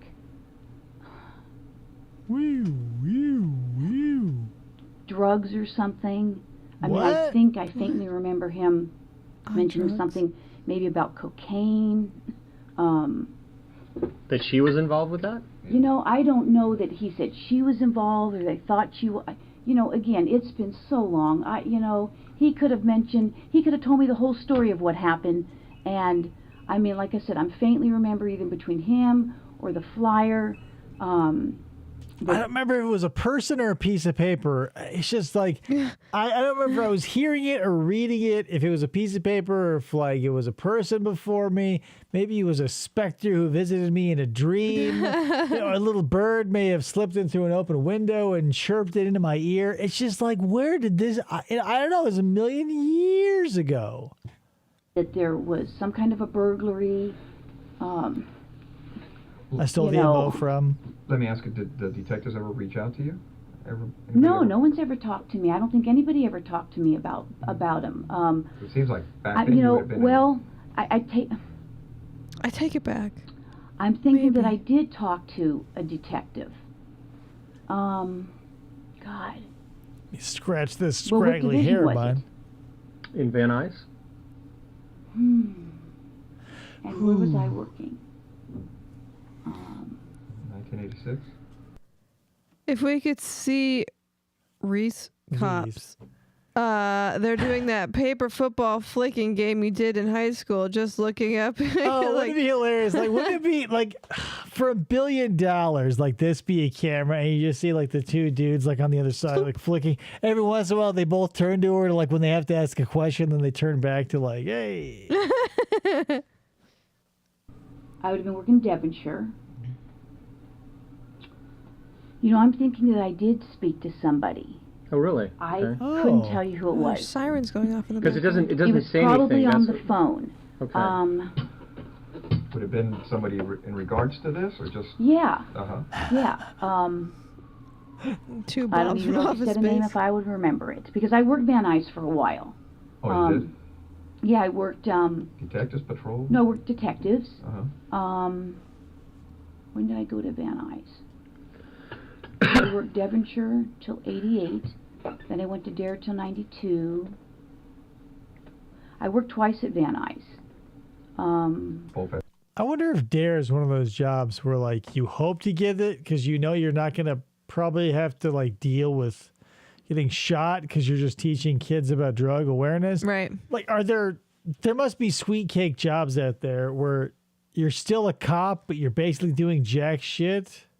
Well, when I was in Dare, when I did Dare, the police officer that did Dare was also the same police officer that when I got in my first car accident at 16, he was the one on the scene. So I don't know if they still do their patrol stuff also. They're probably not dedicating a solid 10-hour shift to Dare, but like to take whatever, depending on how big the school is and how many classes, 2 to 4 hours just being like, hey, don't do drugs. And like, because, I mean, legitimately, what can you do?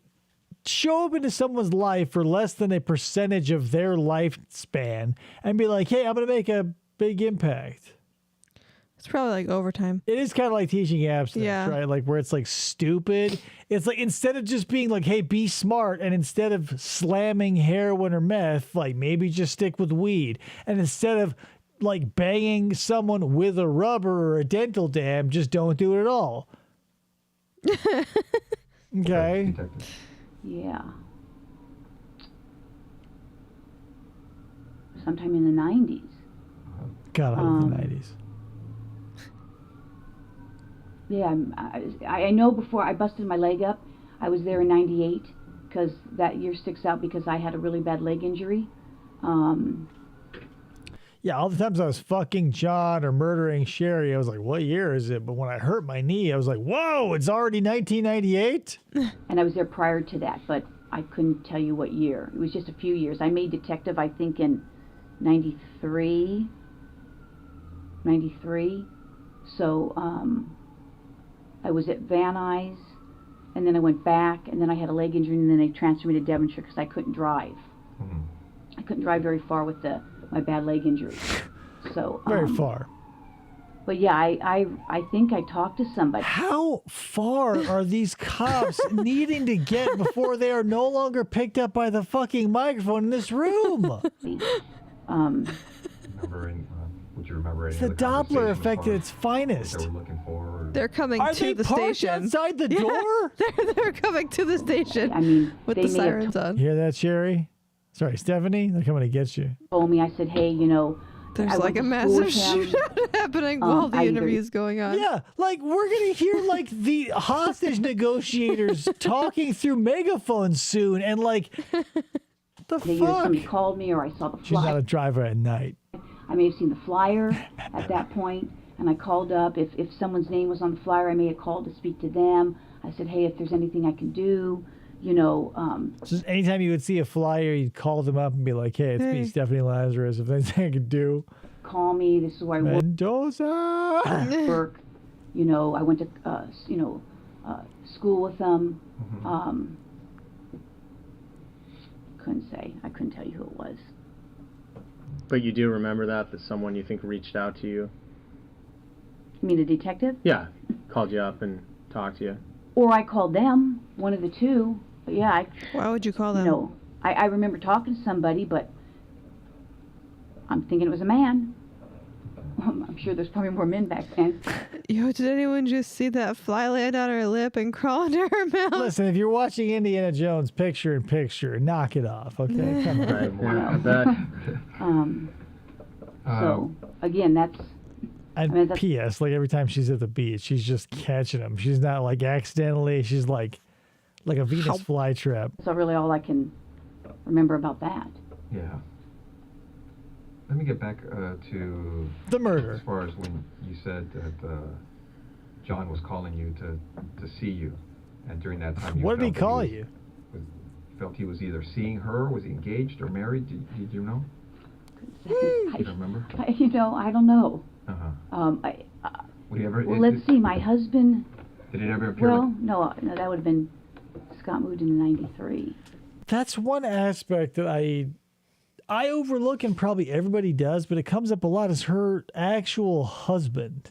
Because like we focus on Sherry and John and like that whole thing, but then like the one guy who's along for the ride, but like not knowing anything. Because like you could say John had some culpability, Sherry knew what was going on and was helpless because John was being a shitheel and Stephani was bound to kill her. But then there's this poor asshole who married Sherry of his own free will. Stephani. Sorry, married Stephani of his own free will. And then just one day is like, oh, my wife's a murderer. I should have known by her facial expressions, behavior, actions, I'm and a words. cop. Isn't he a police officer? Yeah, he's a cop too. It's like, I This don't know. bitch is closer to telling us about a love affair she had with a young Brendan Fraser than her admitting to anything. She's not even sweating.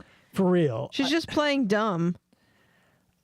But that's probably worked though, right? Like, I mean, she's just trying to slough off like and get into that comfort zone of like, come on, we're all cops here. Or like, she's just trying to give them enough rebuffs.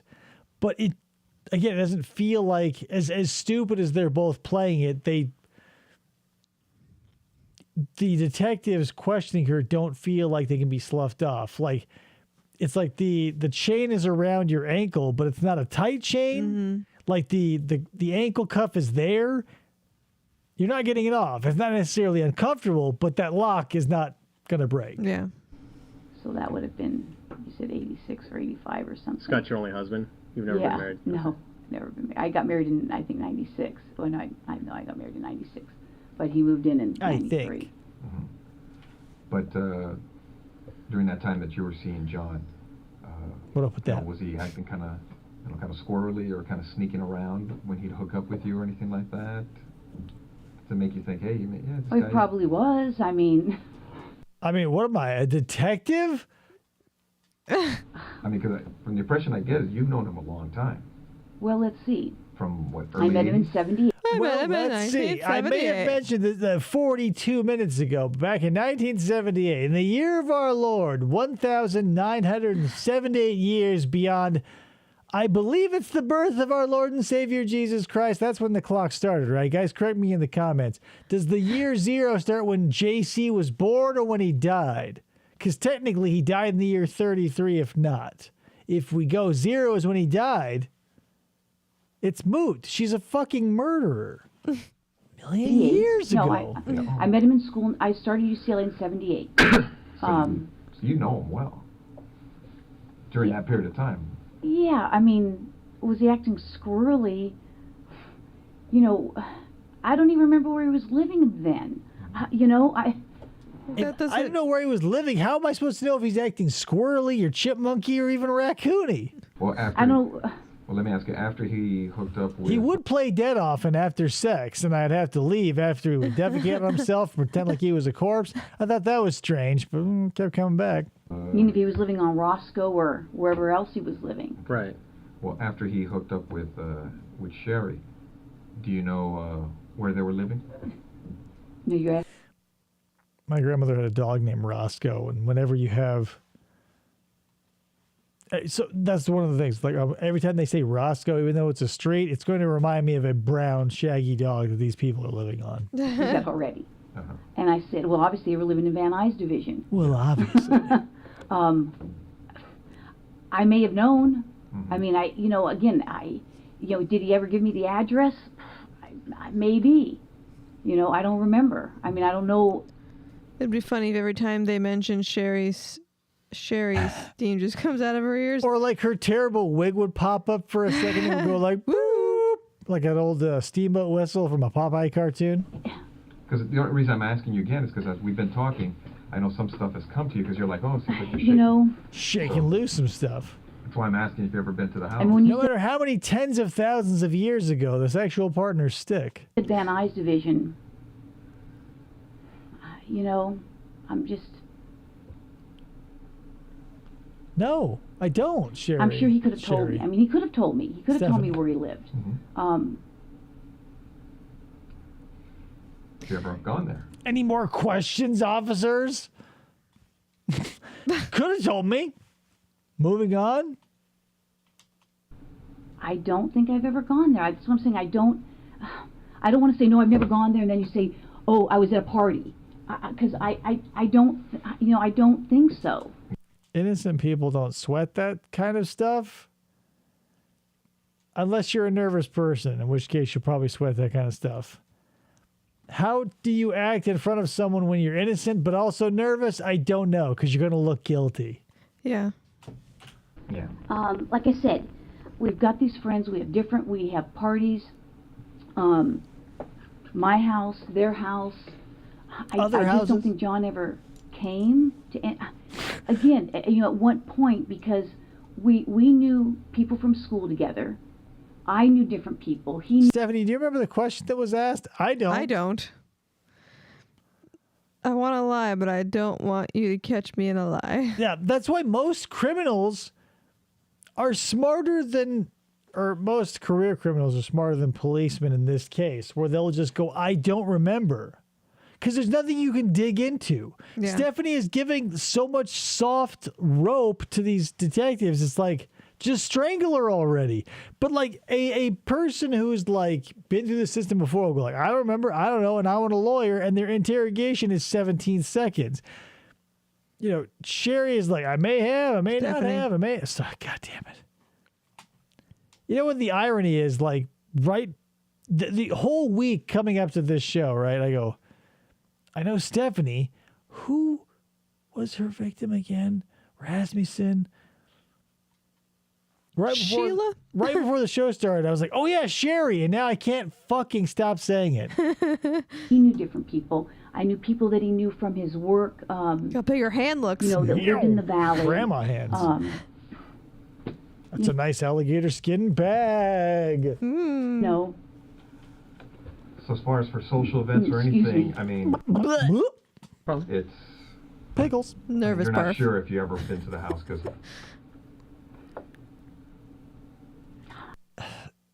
okay, it finally struck me, but like Stephani looks a little bit like a haunted ventriloquist dummy. You know how like the Property Brothers look like ventriloquists who like use some sort of mind powers to essay women? Like Stephani is the doll that they use during their shows when they're pretending to be legitimate entertainers. Like the Property Brothers both have one hand up Sherry's ass and one works the eyes and the other works the mouth. But it's safe to say that I would have been the remember only. someone once told me even telling the truth to the cops could string you up because they can have some dipshit witness who saw you at the scene for any number of reasons and then you lied. So fucking lootly. Part of you as an upstanding citizen would want to be as upfront and honest as possible, but a cop is designed to look for things that fit the thing that they're looking for. Mm-hmm. The Sasha Samsudin case is one where like it was Stephen Duxbury, the murderer, but they went to several of her ex-boyfriends and were looking at them hard. One guy sticks out in particular. He has like that pushed over hair and a little beard. His name is Ben. But they're looking at his ass hard, and the fact that he gets out with his ass intact is only because Stephen Duxbury was a fucking moron. Right? What's up, Chupa Grandson? Chupa Grandson says, how close to retirement was she? I'd imagine you commit a murder and at the start of your career and work and some for retirement. Or save for retirement just before you get busted so you can build this life and plans. Right, and that's the thing about because that's the thing about cops, right? Whether you know a cop in real life or you just watch SVU or Law and Order or any of those cop shows, like pensions are a big deal because we as a society like to pay the people who put themselves in dangerous situations a lot early. Right. She's a week away from retirement like Danny Glover. Seriously, she's getting too old for this shit. And they go, we got to get her before she starts cashing in that pension, bitch. Glad to see you back, Alice. And she goes, oh, Jesus, pass out there for a second. Couple hours. Point is, I'm just back. A few hours. Yeah, but glad like, we're still here. Don Cragen would, like, here's the thing. You know, all your friends, your detectives, everyone in the squad room put their job and their pensions on the line. Don't fuck them over, Stephani. Time, like for something social. Yeah, if I went there for something social, yeah. Okay. I mean... Because I know you went to talk to her at the hospital regarding this issue with John. To, you know, kind of like, hey, you know, what's going to happen here with this thing? But with... I know you did this. He decides to drop something he actually knows 45 minutes in. Because before that, we had to talk about the 80s and what's this all about and the scuttlebutt of their fucking precinct. Did this ever followed up to her house when you went to talk to her to say, hey, you know what? I don't even know that I knew where they lived. You know, that's what I'm saying. If I knew where they lived and I'd been there, if it was for something social, I would, and I can't see how many times I saw her face to face. Lawyer up, you know, he lived bitch. in Roscoe. Did I ever see her there? I don't know. I mean, I may have seen her at his apartment on Roscoe. Mm-hmm.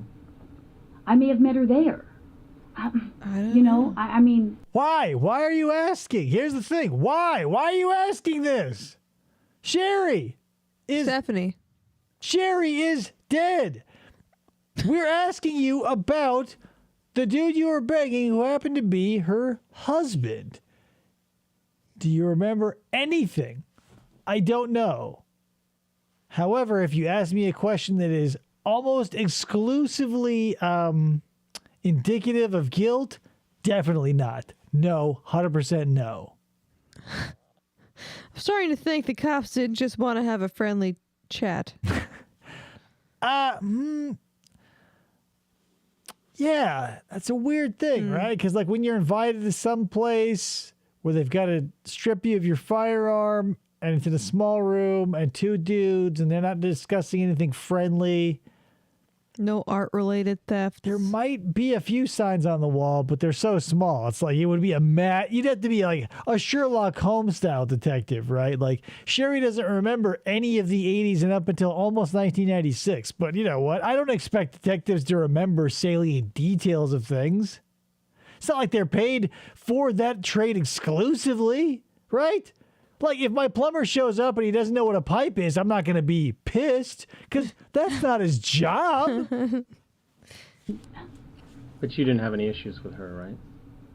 No, I mean, obviously, After I if he was murdered her, dating everything me and was dating fine. her, I probably said, "Hey, pick or something," Fair. back. Hey, pick or something. They were married. Hey, pick or something. Nuptials? What's going on with that shit?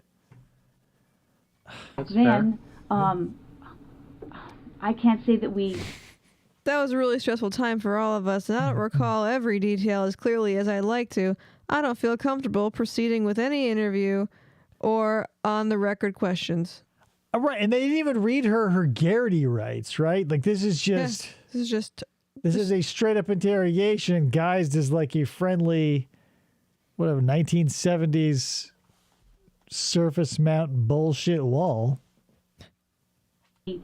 Ever screamed or I mean, he was a pretty mellow guy, I think I was pretty mellow. I don't think we had some big huge blow up to say, why we stopped dating or and I even think that when I was dating him, I was probably, like I said, I was probably going out with other guys and he was probably going out with other girls. No, she was I don't hyper know. obsessed with him. I mean, would you remember if she snapped on you and just like, hey man, it's my man, you get it, leave him alone, blah blah blah, that kind of stuff? If she ever turned into like Cheech Marin and was like, hey man, watch out, you better push up my man, homie, I was born in East LA. Like, what the fuck? Like, hey. Would you remember an incident like that? I mean, because that would be like, no. Well, and maybe that happened. I mean, yeah, every time I'm shouted at in public or even private by another person, I go, I'm not going to remember this. Gosh, it's been so long ago. I just pretty mean, mellow that's not jive too. ringing a bell. Has she never been mellow? I mean, because the times I've seen you around at our office, I'm crazy. But you're always kind of like real. I mean, you seem kind of bubbly. Oh, people think I'm really hyper, but I can get upset, and then I forget 5 seconds later, how guys razz you and you go, Yeah, guys razz you and you go, No, I don't. They call her Mellow Yellow. Classic Donovan, right? I mean, I've done that in the office, Quite rightly. but it's like, and then I'm. The hair was there, Stephanie. The hair was there. I mean, people Water think, under the bridge. Yeah, I mean, it's like people think I'm crazy, and then they think I'm crazy at home, and I'm a hyper person at work. They think I'm crazy at work. They think I'm crazy at home. But I just go, you know how that is. During my job, I get excited. I just suddenly wrapping your fingers around the throat of a coworker, and you go, you forget about it. I enjoy the to job. be suddenly I've always enjoyed dangerous. the job. Well, you got a good gig, so. So I don't. I don't know. It's like I said, this stuff's been so long ago. I'm sure as soon as I walk out here, I'll go, oh shoot, 25 things I'll remember. But you'll call us, or you'll just come over our desk and tell us. I don't know what else you need to know. Like I said, You like women, Stephanie? You ever see a woman walking down the street and go, damn, she looking good? No. You ever seen a young girl say, you want these looks look good, Stephen? I don't know. Stephanie we knew McDaniels. friends together. A lot of the friends that that we socialized in the dorms, I would say. I mean, what's up with that underwear you got in your room? Cut up like a mask, Stephanie. There was a group of us that. Oh my God! She's wearing a pair of John's boxer shorts. Like she looks like Man Ray from the SpongeBob cartoon with the legs sticking up like the ears. She cut a couple holes in the right below the crotch so she can stick her nose through it. We were all really close. I mean, even we can't see the cast, but David Sheep full horizontal status. We were all dude's legs are way above his head, like he broke his foot. really close. I haven't talked to her in a million years. They call me Stephanie. They call me Johnny Deformed. Diana Basta being a friend of you and John's, or yeah, we all lived on the dorms together. I don't know if she lived on the same. Back in 1978. I know John lived on our floor because his roommate was Dave Newman. Dave Newman now is a big shot, whatever. Movie. Randy Newman's brother, you may know him. I didn't get with him because he was too good for me. So And that was John's roommate? got with John and then instead. the guys that lived across from me, Jim Jaskell and Roy Sakaboo, something like that. They lived across from me. Sakaboo. Anna Basta. I don't know if she Randy, that's not a big out of the way. Sakaboo. lived on our floor. Bottle of Maybe she was the Sakaboo. RA. That's got to be a thing, right? Like, I've got to make a drink that's called Sakaboo. I don't know what the flavors are yet, but it's going to be called Sakaboo. Shmita Sakaboo. Diane Sherman. Shmita. Because I still remain friends with Diane Sherman. Not that I'm not friends with the other people, I just don't see them.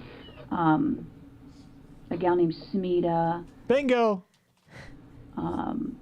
Sally. Kathleen.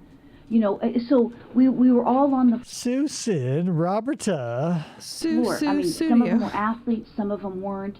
You know, I said John played Oh, you do athletes. That's really interesting, Stephanie. Forget about this whole murder thing. Like, what kind of athletics were they into? Like, popular sports, track and field. Do you know any pole vaulters? Huh? Shot putters? A lot of, like, in your Rolodex, you'd have a lot of discus throwers. You fucking idiot. basketball. His brother played basketball. I played basketball at UCLA for 2 You guys are so zing. Oh, my God. years. One of the girls swam on the team. One was on the crew team. So we all did stuff together. And then I'd say after we all graduated, we went to weddings. You know, I went to weddings. Get over the weddings. But Sherry wasn't part of this circle.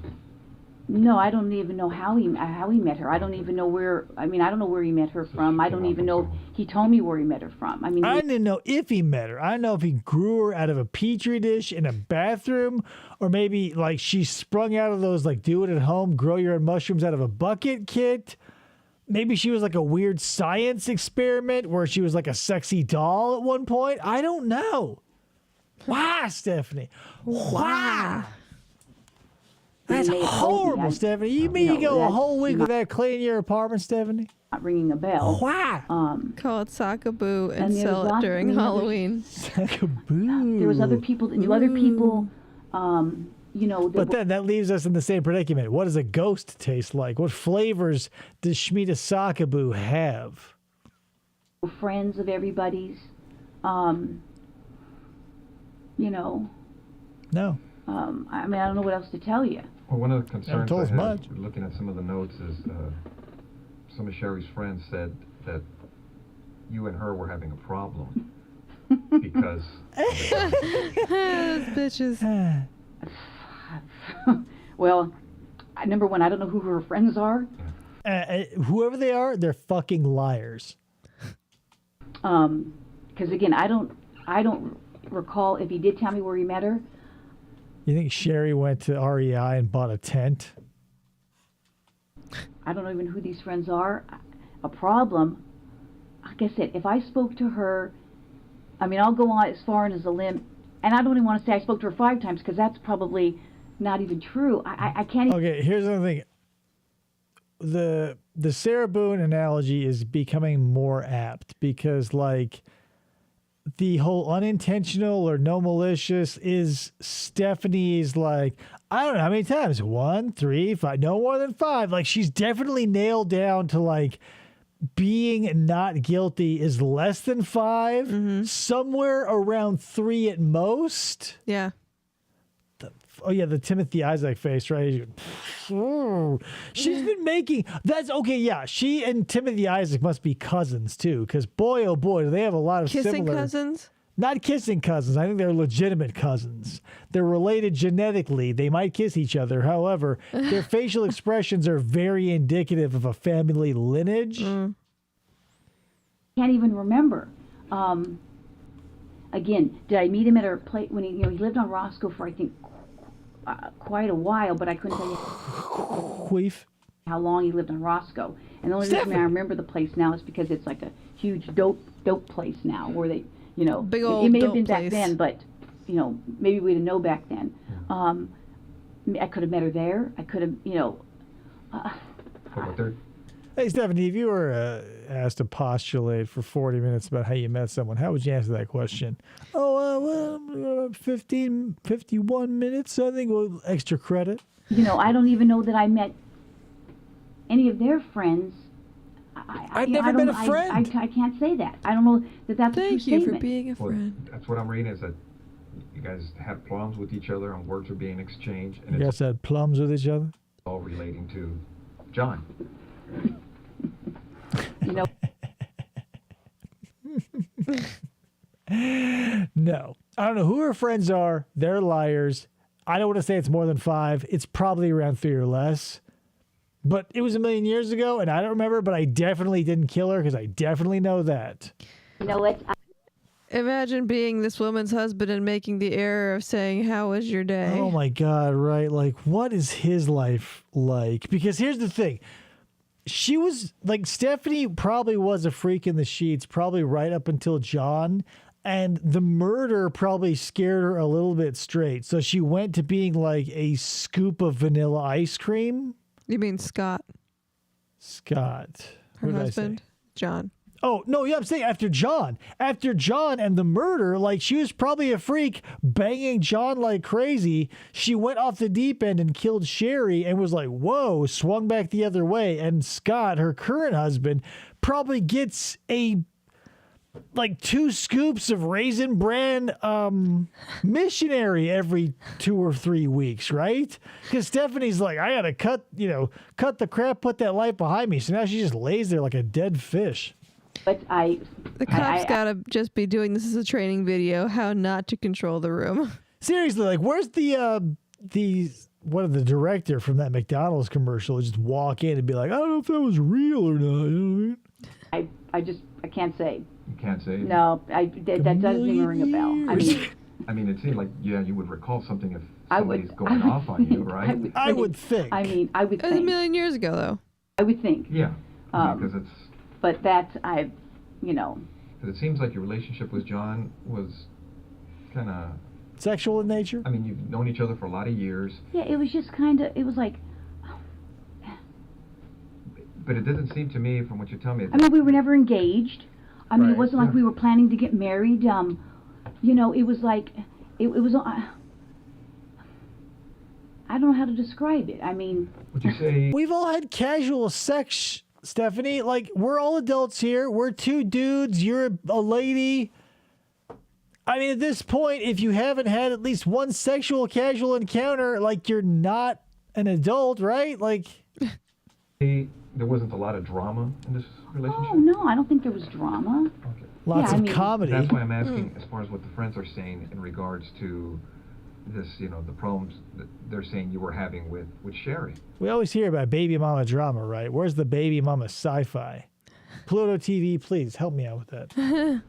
I mean, it seems like the relationship is just going on an even plane. That just, I don't have a recollection of that at all. No? No. And because from what you're telling me is when you guys met at the hospital, I mean, you guys talked, but it wasn't, from what you recall, confrontational from either side. She didn't even say that they talked during talked at all during an encounter at the hospital. She's so far said maybe.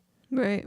He knows that it happened. That's why he's not giving her any wiggle room. So, and it's odd that she's not even like, but I didn't even say I did. She's just like going along with it because that's the thing. She doesn't remember what she's denied or accepted or said she may or may not. I know. You're totally right, Jameson. It's all foreplay. They're just, it kind of feels like this. Like the art of professional poker or like deep sea fishing. A lot of that pattern is getting through the bullshit. If you're going to land a marlin or a sailfish or some other big thing, you're going to have to fight it. If you're going to win a big pot in a poker tournament, you're going to have to sit on your ass with a pair of sunglasses on, drink beer, and eat corn dog nuggets. And it's going to take a long time. But in those situations, you can see the end in sight, right? Like when you're fighting that fish, you're doing it to tire it out so you can finally pull one of nature's most magnificent creatures onto a boat and smack it with an oar and hang it on a wall, right? So you see what's going on. There's always something in sight. This just feels like these detectives have been tasked with like running out the electrical energy of 2 AA batteries. So they go, hey, no problem. They run to the KB Toys at the mall. They grab one of those barking dogs that like sits and does a flip. And they go, all right, now it's just a waiting game. We put the batteries on in the thing. We've turned it on. It's barking and flipping. Break out that paper football, motherfucker, right? Sign? I mean, I'm trying to, turn my memory back, If I could turn back time. I can't even picture the, Share. Picture the conversation. Do you think Sherry believes? No, not Sherry. Do you think Stephanie believes in life after love? I mean, she found Scott after John.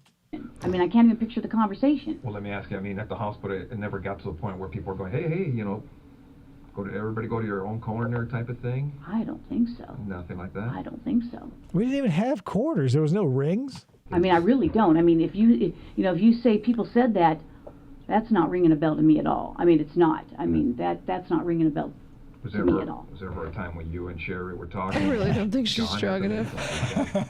Relax, or anything like that? You're probably right, Thomas. About, ever going to her house and having a dispute like that? Well, what is she supposed to do? Sit around and wait for you? Well, she can't do that. I'm just... If I met her ever at his apartment... Talking about the hospital, Stephanie. Keep on fucking track. Maybe, Back in maybe 1978. I could have met her at her apartment. I'm thinking that the hospital thing, that sounds familiar, that I met her there. Mm-hmm. Now it sounds familiar. I just can't say that I've ever... Again, was I there with other people? I don't... Nobody asked if you were there with other people, if any of you brought a pizza, if anybody snuck a little pineapple onto that pizza because they were the thinking man in the group. None of these things were asked, right? It's like, how do you know John? And she's like, well, back in 1962. I don't know. I don't think I ever getting through this met whole her thing? there or him there. Okay. Meaning... Like, almost definitely not. I wish I could see it through to the end with you guys, and maybe we'll skip ahead because they go, let's fucking pack it up, Stephanie, like grab your lunch like Dalton Aiken and pull up your Oreos and let's get out of here. One or the other. I don't think so. I can't. I don't think so. Because I know the way my wife is at our house. Oh, she wouldn't bitch. want- Do you think there are other detectives in the little rectangle window of the doorway with their folders and their suspect impatiently waiting for the room to open? Oh yeah, like this is a super small. I don't know if this were like Buckeye City, right, or Buckeye Lake with Chief Hansy. Yeah, like if there were any more than one criminal, yeah, there would definitely be like dudes holding clipboards, like shackled to their criminal, waiting to use the room. Yeah. I hope LA is a little sturdier than that. Hilariously funny though. So I don't know if maybe she had the same mentality towards you, as far as you ever being there, or being welcome there. Because it's. You know what? If somebody said I was there when they were there, then that's possible. Mm-hmm. But I don't recall. I mean, I don't think so. It's not sounding familiar. Yeah, because I guess basically what I'm asking is, were you ever welcome to the house? Like, hey. Oh, come over? Yeah, come on over. We're having a barbecue, Like, Sherry is experiencing somewhere between 7 and 10 G's right now. Like this is Stephani Lazarus, like in an alternate universe, like she becomes an airline pilot, or maybe even like joins the Air Force, and this is her like She's like in one of those astronaut training camps. Yeah, this is her multi-G test. Like, she got her license after her scuba license. I'm just trying to be an astronaut. I got my low orbit license. Like I said, because there were so many of us that the two Dianes, Jim Jaskell, Roy, Schmida, Scout Smida. Smida was there. Another friend of ours, Beth. She passed. It seems like everybody I know is passing away. Especially the ones I kill. What? She passed away. She was a child diabetic and got very ill. We would all socialize. Like I said, I don't think John ever... it's hard. I don't want to say he never socialized with us.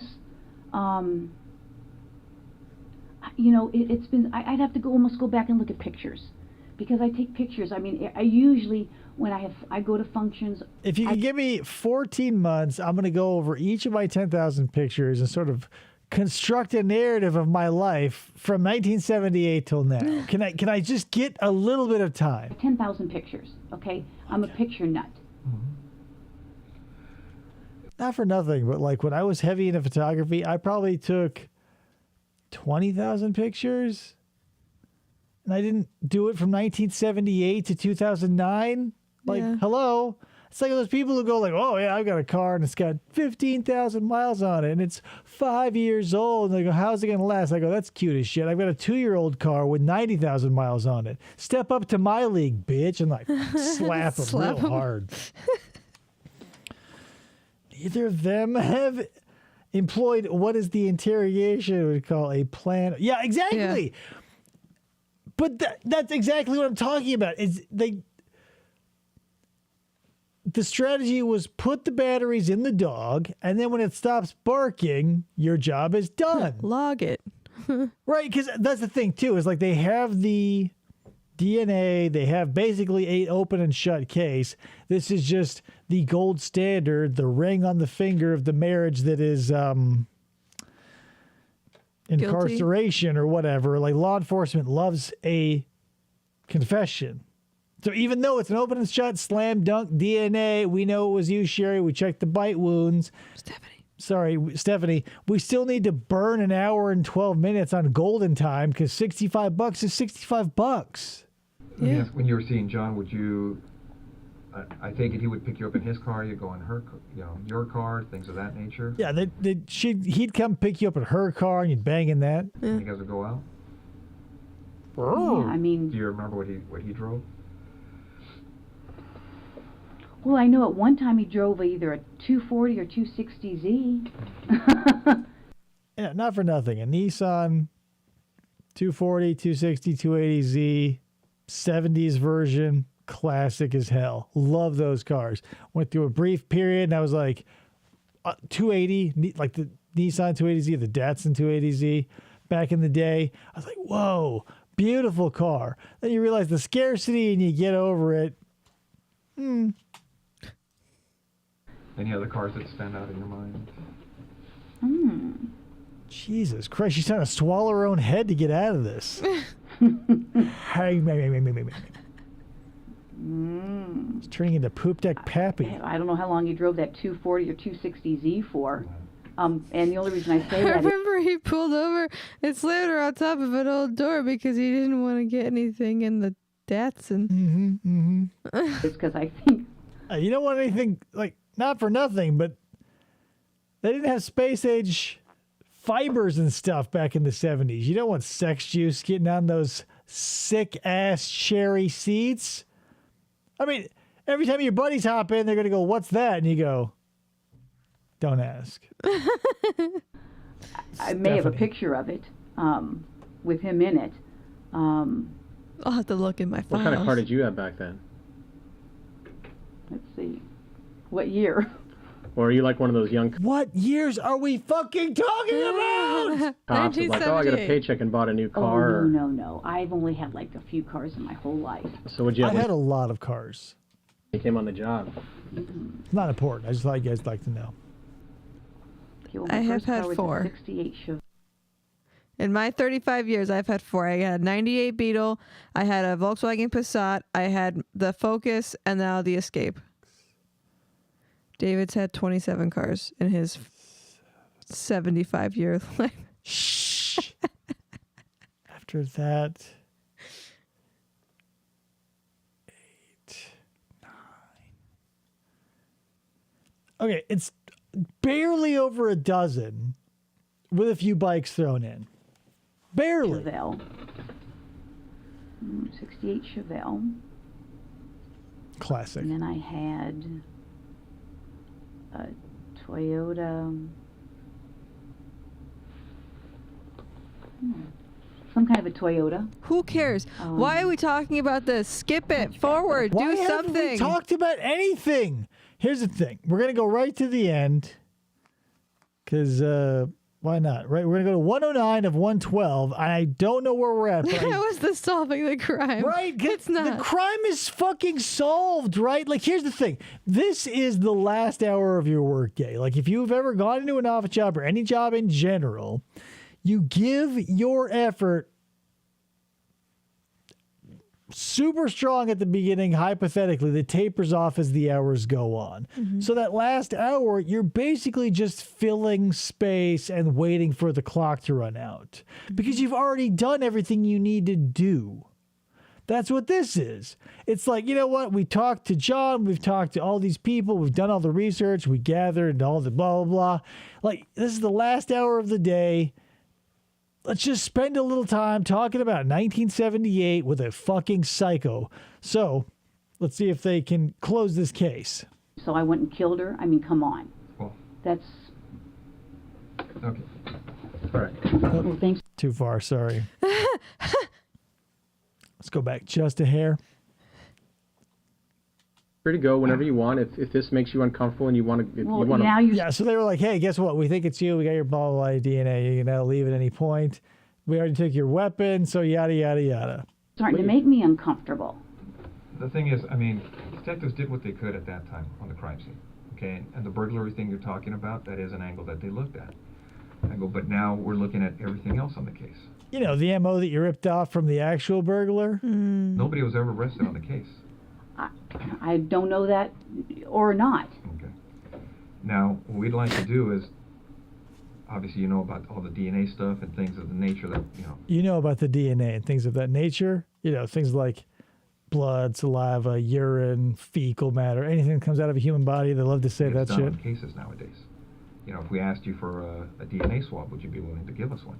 Maybe. Because now, Yeah, because now I'm thinking I probably need to talk to a lawyer. Okay. I mean, No, that was an hour and 6 minutes ago, Stephanie. Well, because I know how this stuff works. Okay, don't get me wrong. You're right. I have been doing this a long time. Yeah. And I Then why the fuck did you sit and get grilled by two detectives for over a fucking hour? She's an idiot. Jailhouse lawyers, though they have a hilarious grasp of the legal system, know more than Stephanie, and Stephanie has spent her life in the legal system. And I wish I had been recording this because now it sounds like, you know, there's. Oh, don't worry, it's on record. You know, you're selling these people saying I'm fighting with her, and now it sounds like you're trying to, you know, I've been doing this a long time. yeah. We know. Okay. I'm telling you, she had 3 hours just now to plant the seeds that she and Sherry were lesing out 70s style, and that's why all the wetness was everywhere. But no. Right, and that's the thing, is like, that concept is not unfamiliar in the crime genre, right? Because oftentimes people will offer embarrassing information or smaller crimes to be like, okay, I was doing this. Like, I got, you know, I've heard it a zillion times where the cops interrogating someone for murder or some other big crime goes like, do I look like the dope police? I don't care if you had weed or meth or ecstasy or MDMA or whatever. I don't give a fuck, right? I don't give a fuck. But like part of being a human goes like, well, I'll admit to a little bit, and then they'll go, oh, that's why. Yeah. But that only works if they have zero evidence or they're just sort of lackluster policemen. When they've got your DNA and a pretty solid timeline of your movements around the murder, it's like, well. Okay, and now it almost sounds like you're trying to pin something on Almost. me. Now I got that sense. Well, what it gets to on these. Deanna Troy, she is not. No. Right? Like, if Stephani Lazarus were like the counselor of the USS Enterprise, right? Like the Klingons would show up, they'd shout at Picard, they'd like wave their dicks on the screen, they'd shoot a couple of photon torpedoes at the Enterprise, and then Stephanie would like wake up, roll out of bed, and like stumble to the bridge, and like Captain Picard would be like, "Oh, Stephanie, what's up?" She's like, "I don't think those Klingons like us, Captain." This is suspicious. DNA is out to get me. Damn DNA. You know it as well as I do. Our job is to identify and eliminate I suspects. can't believe this. So if we ask you to the point to give us a DNA sample, And we're there, P.S. equal swab, so we can identify or eliminate you, would you be willing to do that? Maybe. I love the terminology here on the swabs. Some people call it buccal swabs. Some people call it buccal swabs. Other people just say we're going to stick a Q-tip in your cheek. I know this. Well, that's where we're at too. I mean, because that's where we're at too. Right now, from looking at the evidence, it's it's possible we may have some DNA at the location. That's great. And I mean, 30 years ago, a murder based on DNA evidence present on the scene. I think I can poke some holes in that. And I'm a high school dropout, not a big-time city lawyer. Well, so here's the thing. Like, you're not necessarily looking to...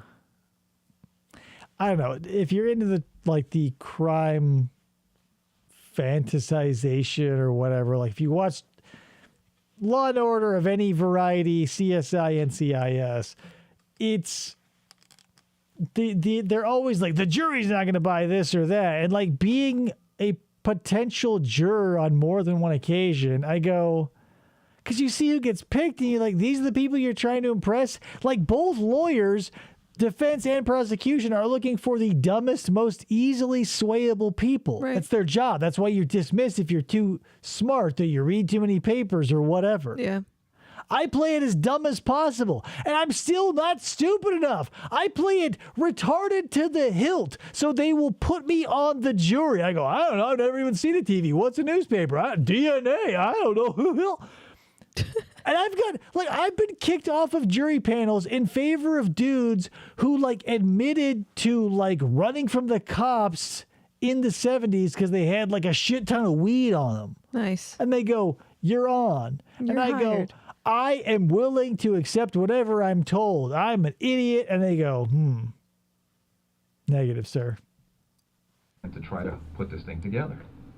And your name's in. Well, here's the thing. That's as time goes on, Jameson, because there's DNA all over the place, right? Touch DNA is one of those things where like, I don't think the technology was nowhere near there in 2009. Like they needed a fairly large sample for 2009.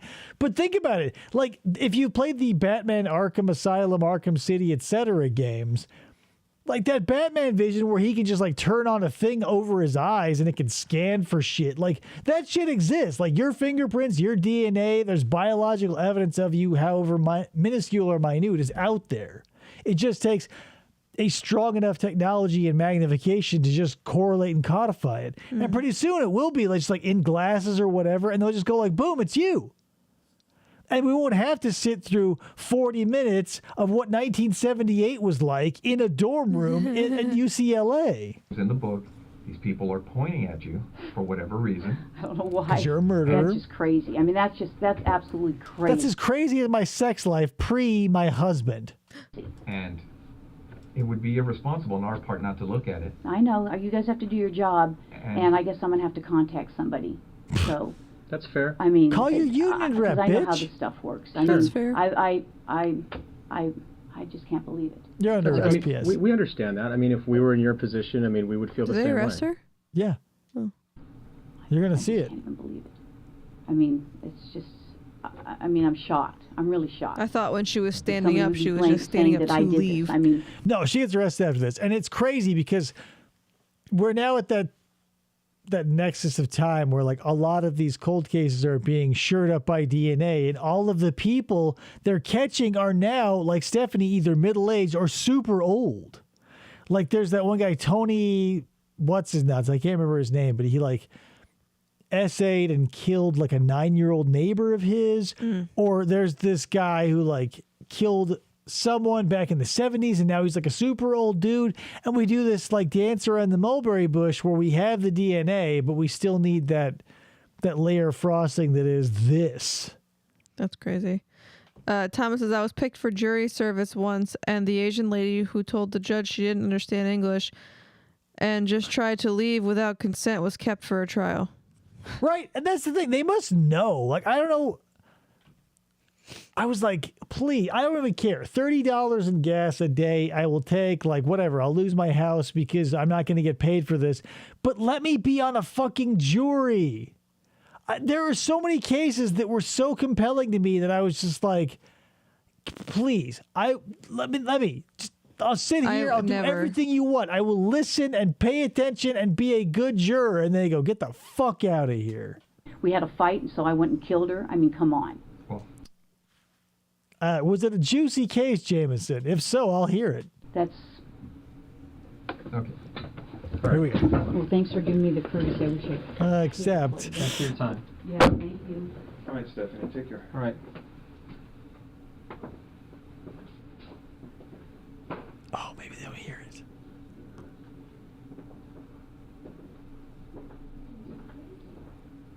It's just crazy.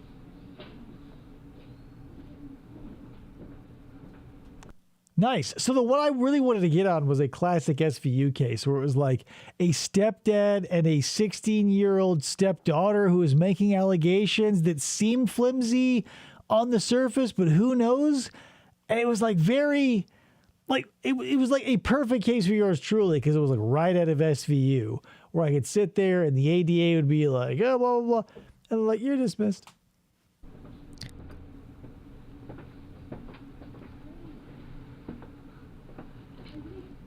Can you hear her get arrested?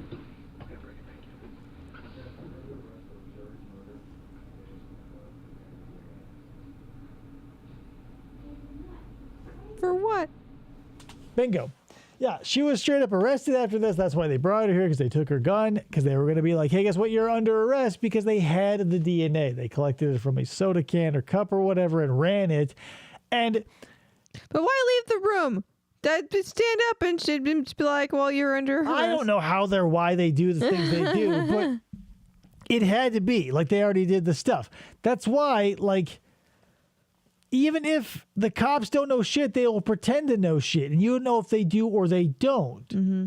If they're good cops, they'll know. And that's why you shut the fuck up. If they're bad cops, they won't know. And if you're an idiot, you'll tell them. So shut the fuck up, right? Same both scenarios. Just never don't. talk. Like, I would only willingly talk to, and I'm not like a paranoid person, but I would only willingly talk to a police officer in a situation like that if, like, let's say Krista disappeared and I needed them to know everything about her as quickly as possible. Whatever. If they're going to put me away for her disappearance, whatever, like, I've got no leg to stand on and my wife is gone, so what else is there? But, like, it just never seems to, because the nature of investigations is that anything that piques that person who's investigating the interest, they're going to turn that rock over, which is going to lead to other rocks being turned over. So you can see hundreds, thousands, tens of thousands of taxpayer dollars going into researching your ass, and maybe you've got nothing illegal going on, but someone's going to have to turn over every rock in your life and talk to your friends and family, and the cloud of suspicion will gain, and that's the way shit happens. Because at the end of it, when a Slam article gets printed in its front page that's like, hey, like a Slam article comes out against me and they go, whoa, his dick's actually a vagina, and like, gotcha, you're actually a lady. And I go, no. And they print a retraction. The retraction will be 7 months later on the second to last page, and it'll go, whoops, our bad. And they go, well, we did all we could do. Meanwhile, everybody thinks that my wiener is not there. And I go, what, didn't you check the retraction article the 7 months later? There was 2 sentences that was like JK 101. But that's the thing, because it's all done in the name of like justice or whatever. We go, yeah, God bless America or whatever. But if you're one of these poor assholes whose life is torn to shreds for no greater reason than just to be associated with someone who is the victim or the perpetrator of a crime, like, if you know you're not going to be useful in a case, don't talk to him so much. And if you know you're the criminal, don't talk to him at all. Right? Whatever. You guys know how to be criminals, I assume. That's all we got for you tonight, guys. That was Stephani Lazarus, a heavy hitter in the true crime community. She was caught and sentenced, thrown away, and she has a terrible haircut, and she's doing parole hearings and stuff now. She's been there for quite a while. Who knows if she'll ever get out. 2009 to now is how many years? I don't even know. I can't math. 16, somewhere in there. Not great. But that's just it. I don't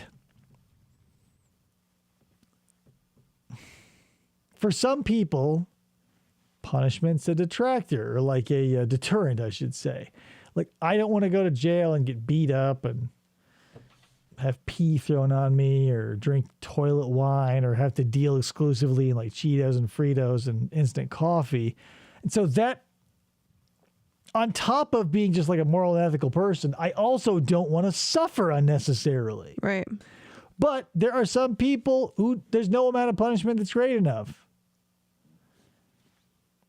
So they're going to do it. And then we get into these weird areas of like statute of limitations, right? Because murder can go on forever, but there are certain crimes that just fall off because I guess the legal system will just give you a mulligan after 6 years if the crime wasn't to this degree or that, whatever.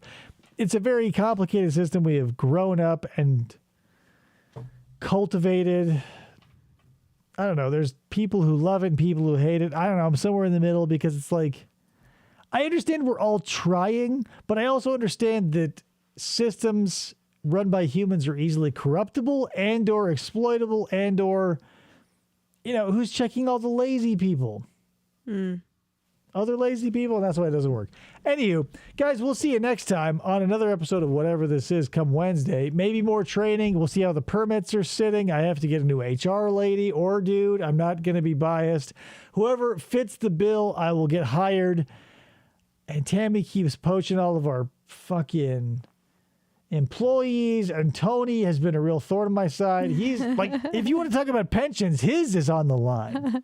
Like, Tony, you better knock that shit off. Kisses to you, Thomas Kisses, O'Malley. Hell yeah. We will catch you, like I said, next time.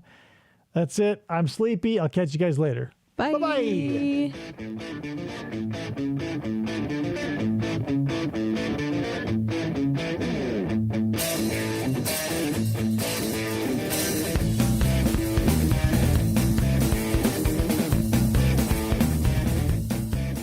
For the try to